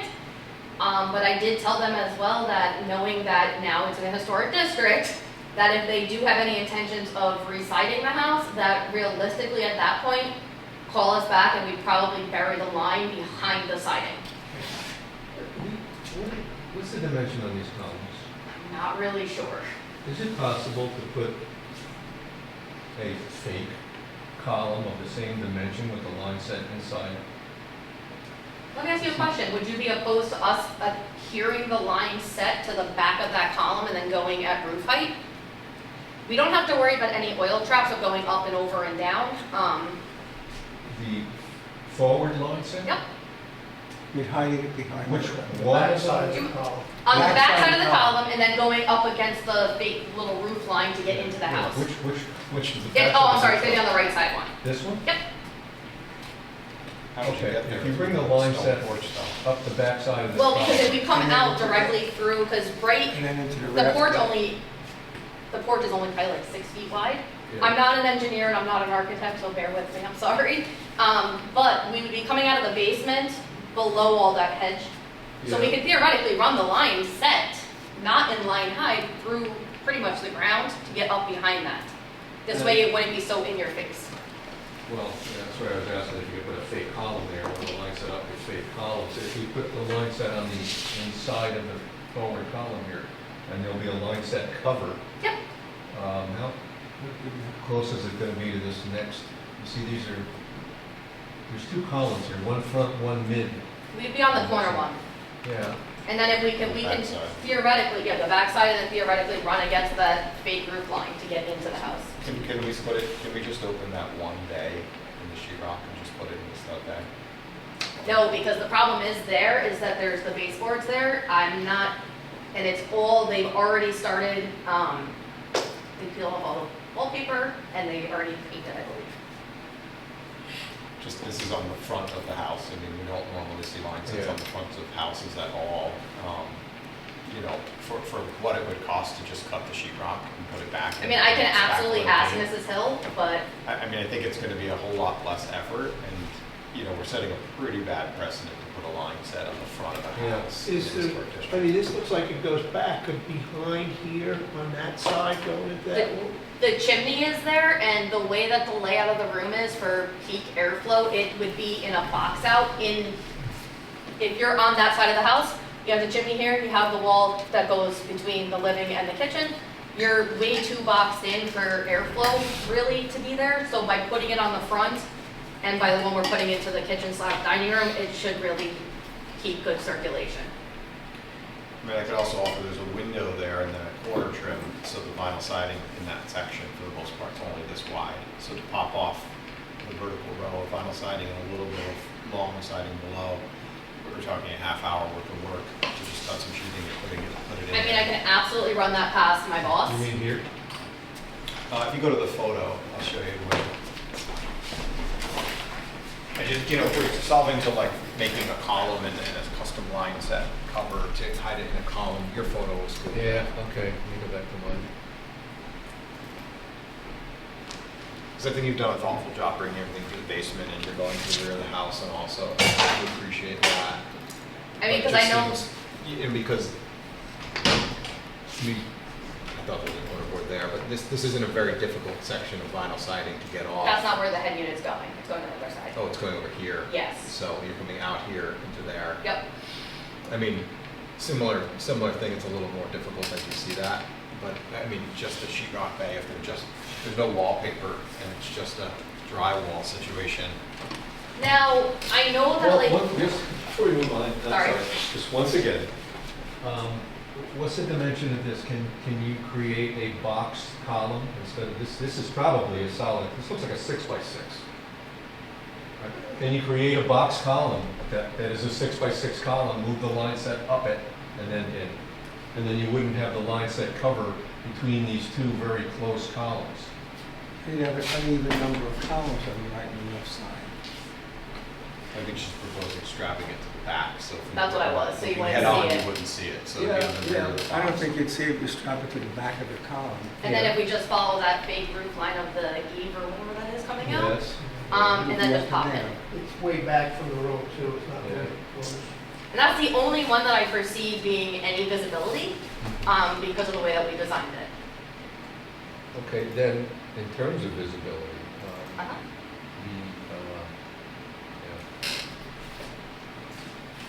So they are fully intending on keeping that hedge where the property line is on that right side. That hedge is staying, This hedge is staying. correct. And how high is that hedge? It's taller than I am. So you're gonna put 5 units? They're small units, they're, right here? yeah, they're about 3 feet in width, and they're only about 15 inches tall. And so when they're on their risers, they're still under 3 feet in height. So they won't even go past the windows. So the shrubs that are in the way of them today. They're getting pulled. The front one on that front corner is the only one that is planning on staying. Yeah. Show the Well, picture Could down could we lower. relocate them to just add a little more screening parallel to the front of the house? I mean, Because- I can absolutely run that past the homeowner. I don't see it being a problem. It just seems they're gonna be a little bit visible. I understand the one shrub will conceal it, but you can see right between the hedge.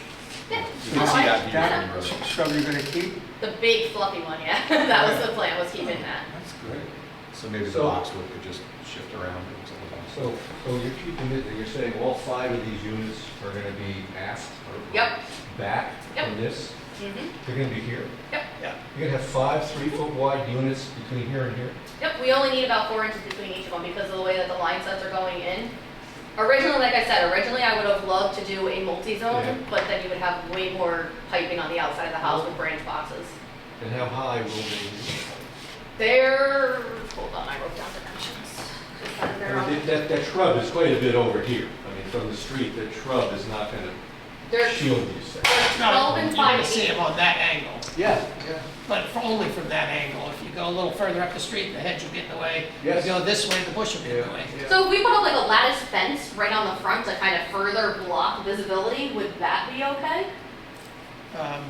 What we usually request if we do lattice fences is to have them directly in front of, so behind the bush and in front of the first unit, have that as a lattice All right, fence. we're gonna need about 18 inches between the front of the condenser and anything that can protrude any airflow issues.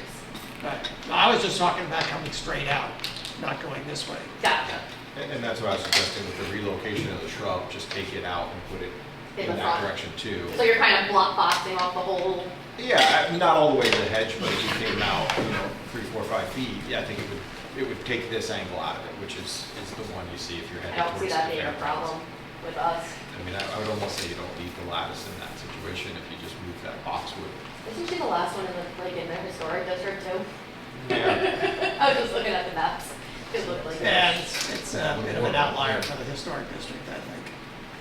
It's vinyl sided, right? Are we okay with the line set being mounted on the back of that column for the front, or no? Would you rather try to see if I can get permission to open the wall? I would love if you did get permission. That would to be- go on. I mean, Best. that's number one, best choice. But I think that directly behind the second column wouldn't be a terrible option either. Right, I don't think that. As long as that line set cover is not wider than the column. No, it definitely will not be wider, because if anything, it's just a single line set, it should be just about 4 inches. Yeah, but those look like 4x4s to me, rather than. I mean, what I can do is I can go grab a piece of line set tomorrow, and I'm back up here actually for another sales call tomorrow, and go put it on there and take a Just to picture and see, email yeah. it over to Brian. Yeah. Because I think it would be hidden behind that, and Yeah. and no one would see it until they're on the front porch, if it's less width than the column itself, Yeah. because those columns don't look that wide, that's. I my don't only think concern. they are from my memory, but I also Yeah. haven't gotten that door. I always went in that side door next to the garage. How wide, the line sets are about 3 to 4 inches. The line height, yeah, is gonna be about 4 inches. The line sets in Line height. themselves with the Right, it's small, insulation. but the high yeah, line height, About 4 inches. What I'll do is, like I said, I'll pop up there and I'll take a picture of the cover, just holding it up to that It's column, gonna be close, but facing pretty the, close. I feel like they're gonna go for the sheetrock thing, because it's, like, for them, they're not gonna see that for the rest of their lives. I don't know. I don't know. I know we're running into a lot of issues with these mini splits everywhere. And I prefer singles, multi-zones with the bigger condensers. But we have to stay comparable with the other companies in the area, and We appreciate the flexibility. No, we Not everybody appreciate comes in that, to talk because about we've these had, things when and they just should. putting them up, putting it right in front of the house, it's, we actually, I was just talking to Ryan about that. We just completed Merson. We did a 1-to-1. They were, I guess, the ones that spanned a lot of issues with you guys, but they right where mounted the condensers on the front of the house. 8 of them on the house, most of them in the front. Yep. And that's what he said, you're gonna replace the one in the back broke after 2 years. Yeah. Well, that's the one we don't have a problem with. Yeah, no, You know. like I said, I mean, aesthetically, I don't like seeing these. I have them in my own house. I live in the south side of the city of Poughkeepsie in an old Victorian. My husband said I was his worst customer. I made him hide everything because I don't like seeing it. No, And well, Michael just had it done too, and he said the same thing. Put the unit in the back, there's an attic, come up, crawl through the attic and drop the line sets into each not always bedroom. possible, because what happens is with a lot of the line sets, and especially on these multi-zones, when you have what's called a branch box, because the condensers, they usually, once you get above, I think it's 2 a 2 zone and go up to like the 3 to the 8 zones, they require branch boxes. Those branch boxes have to be centrally located. You cannot go up, over, and down with the branch box because it creates an oil trap. So there are some mechanics behind it of why you can't.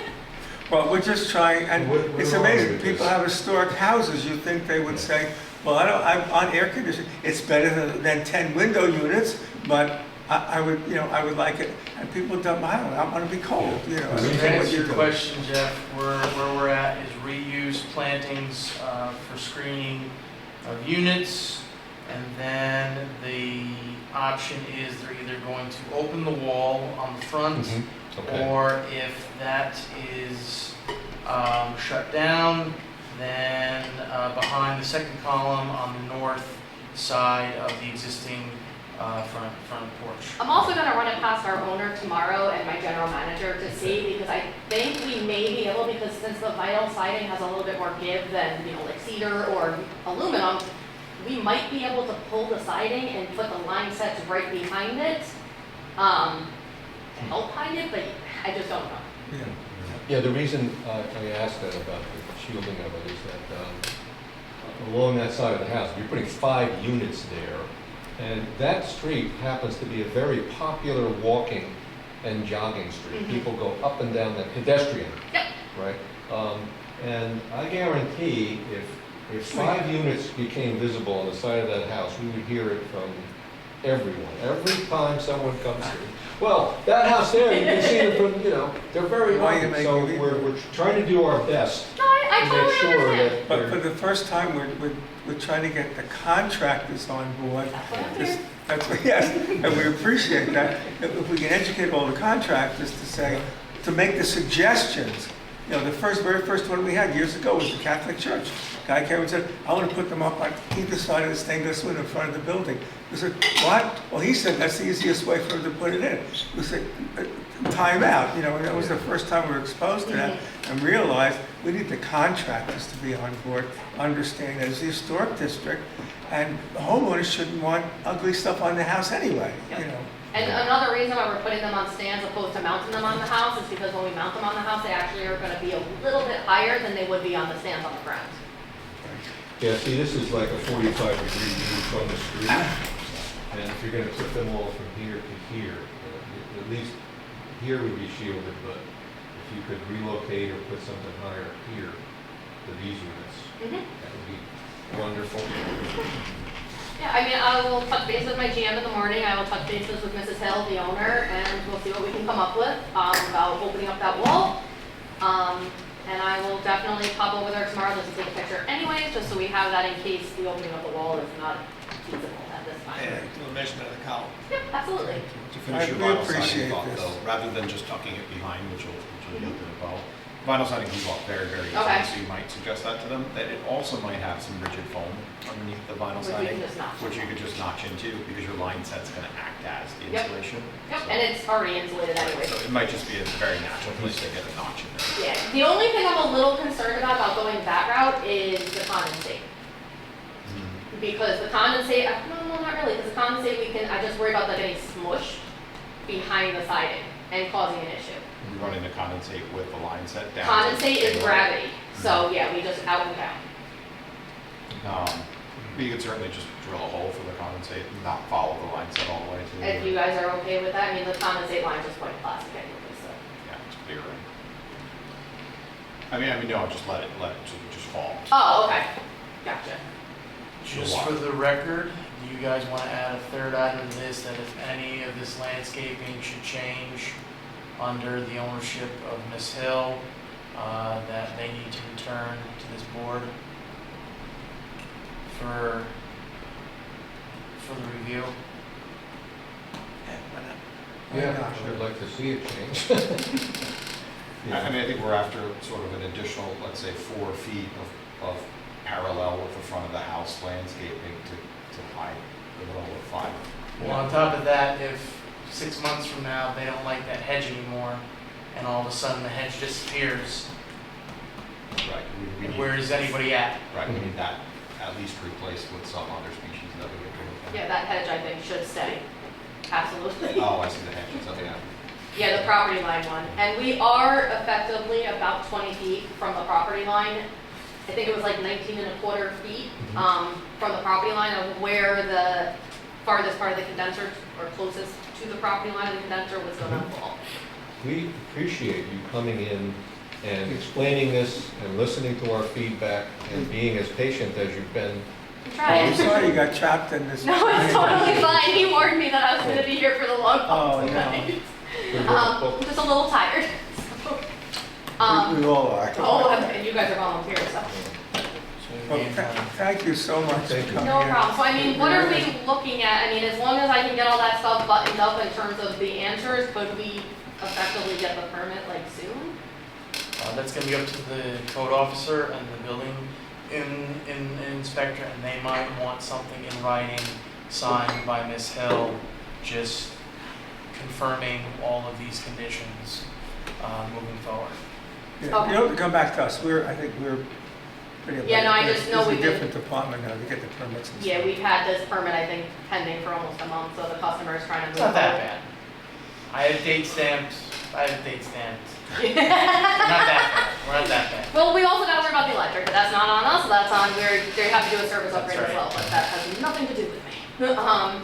Okay, so I will touch bases with you tomorrow once I pop over there. I will keep everybody, well, keep you abreast to everything. I'll try to get, I will work my magic and see if we can try to hide that front line. You're okay with the ones going up the side though? The two lines going up the side of the house? Yeah, as long as it's the same color and Painted the same they got color. the shields on it. Yep. Yeah.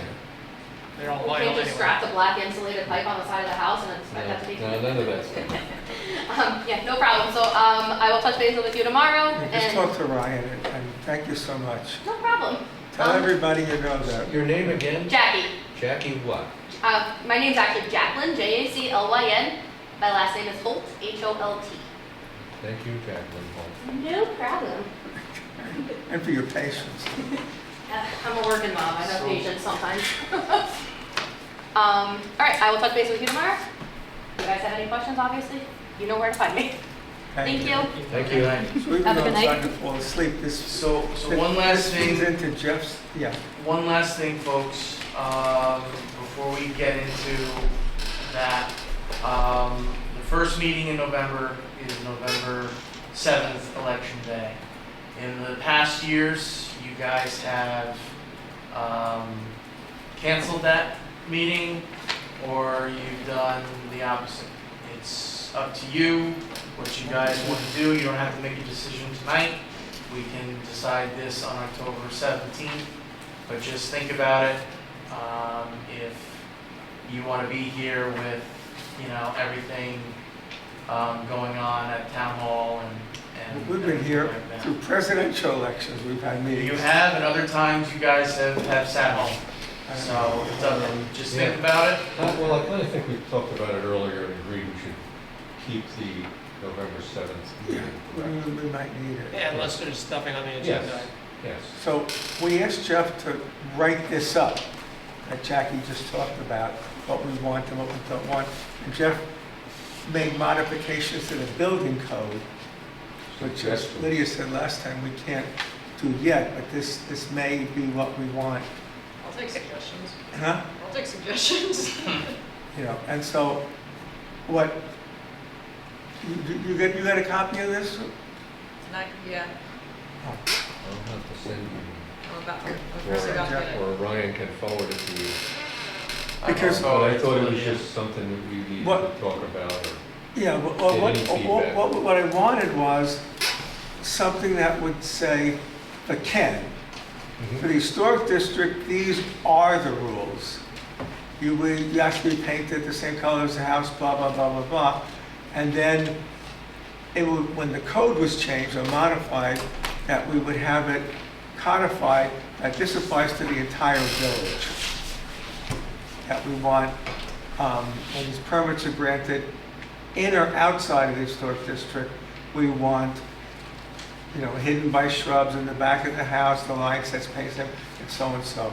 But this thing is changing the code, which I think Leah said we can't do that until the code changes come. But I mean, you have broad authority in the historic district to do whatever you want now. Yes. Well, yeah, my point there was just that this is something that Ken or anyone could use as potential, this is what to expect going forward, but we would have to talk some more about this and then just agree, you know. All that we can do is mandate This this is in what the we have in mind. historic district. We also talked about like a happy document that could be handed to applicants, right? I'm Yes. sorry, not- Jeff, not- this is not a happy document. Yeah, it's not a happy document. I'm sorry. Yeah, but This is you not could a happy take, document. yeah, you could take that stuff in the third page. And just put About, into you a, know, you can't have them in the front setback, you know, no. We can make it a happy document. So we can do this in the historic district. you, or I'll send it to you too. Yeah, just no Even the overall, like tips expanded when- historic district. tips when applying for a mechanical permit, you know, Right. you can, so they can go back to their contract and say, hey, the village gave me this document, it says we actually can put these things in a most tasteful place. And then, yes, and then Ken can make it as a suggestion when someone not in the historic district comes in to do split systems. This is the village's suggestion. Right. And you can talk to your contractor. Until we get Which is all we can do until. Jeff's into the law. Until this gets part of the new code, that we make this official. Yeah, but. And Jeff also added the electric charging stations. Yeah, because, you know, but also in the last meeting, we asked the question, how soon, you know, if we came up with suggestions, how soon could they be enacted? And, Jeff, I only caution the chair that whatever is drafted, whatever is implemented, you have to have it reviewed by an attorney, whether that attorney is David That's- Gordon or that attorney is Rich Olson. right, What- It would be David Gordon in this case. yeah. So in this case, David Gordon, because essentially, you know, Ken is the building inspector, is upholding the uniform building code, the energy code, so on and so forth. Justin is upholding Yeah, the zoning, chapter 120, and the village code. So essentially, not only it needs legal review, but if it's going in the code, the mayor and the trustees yes, have. yeah, that's just, that's, I understand, that's, I understand that's just suggesting after that the expert. That's But great. what we were suggesting last time was, to get this in the pipeline, because it would require attorney review, it would require trustee and mayor review, it would require public hearings, multiple public hearings before, and then it would require votes, and then it would be, I understand, but the whole point we said last time was, let's just start the process and get it in the pipeline. Let's not wait 2 more years. We could have David Gordon review this, and then Well, we could give this to Ken I as a suggest you requirement. guys look at that, and Okay, well, let's look at this and, not now. not now. But, you know, because I'm sure, you know, for instance, Sean, wouldn't Beacon, for example, have something hopefully that, I know. yeah, I contacted a fellow at the Dutchess County Planning Board. He got back to me, we're trading phone calls, and he said, yeah, I understand, I can see why you have a problem like that in Rhinebeck, the historic district especially. And he said he'd beat the bushes and see if there are any other examples of municipalities in Dutchess County that have done anything like this, and offer them as, you know, examples, best practices. But he's still, you know, I gotta get back to him on that. But, and this is not something we need to talk about tonight, but I think it's just something we should keep the ball rolling on. Yeah. Because I would hate to wait 2 years for. So just so you know, there's 2 communities that have been referred to me that have very tight codes. One is the island of Nantucket. Oh, God, of course. Yeah, it's in Are we Mass- better than them, Tucker? Well, it's in Massachusetts, but it's very tight zoning codes about its historic district and sort of the surrounding areas. Southampton as well. That at least is in the state of New York. So I was going to be looking at those. Yeah. The black is the current code, the right is my initial figured. City of I mean, Kingston has a ideas brand of new additions. Yeah. zoning code, Also, top to bottom. Dobbs Ferry is also They may have very addressed active in a this. lot of Yeah. this stuff. I want to check with them. Okay. Anyway, This is helpful. Thank you. I don't think there's anything else we need to say about this tonight, do we? Look at the city of Kingston's code.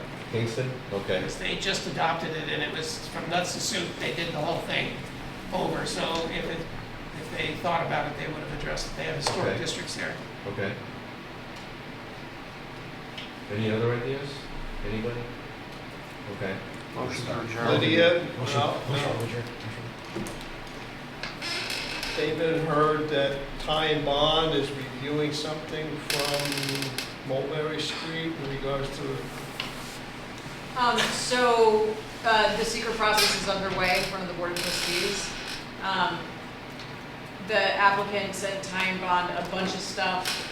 It's all on the 6 Mulberry Street webpage on the village website in June, May,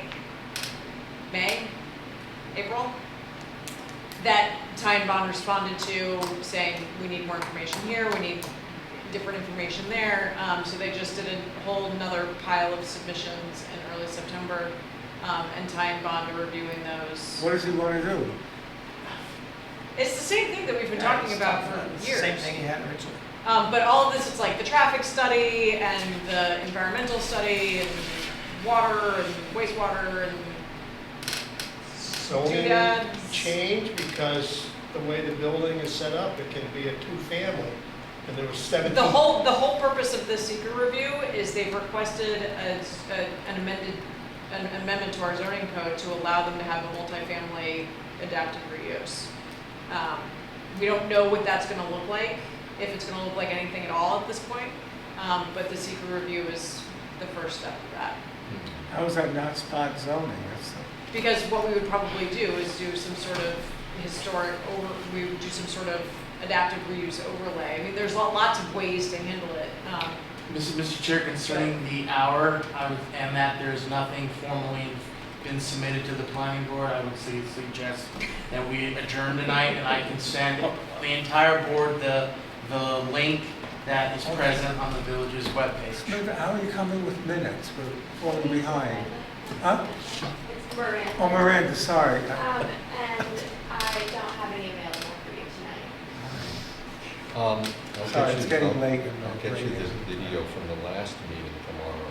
Okay. I didn't have it ready for today. But I would suggest, because it'll be fresher in our mind, that we get drafts on the more recent ones first. Only because I think those are ones that people may look at because they are so 8 and Chestnut related. Including the applicants, we're probably gonna look to them for some Yeah, guidance yeah, as to so, what was that thing so we needed to if we bring. could get the more recent ones first, if everyone else agrees. So, okay, and with that, I'll make a motion to adjourn. Second. All's in favor? Aye. Aye.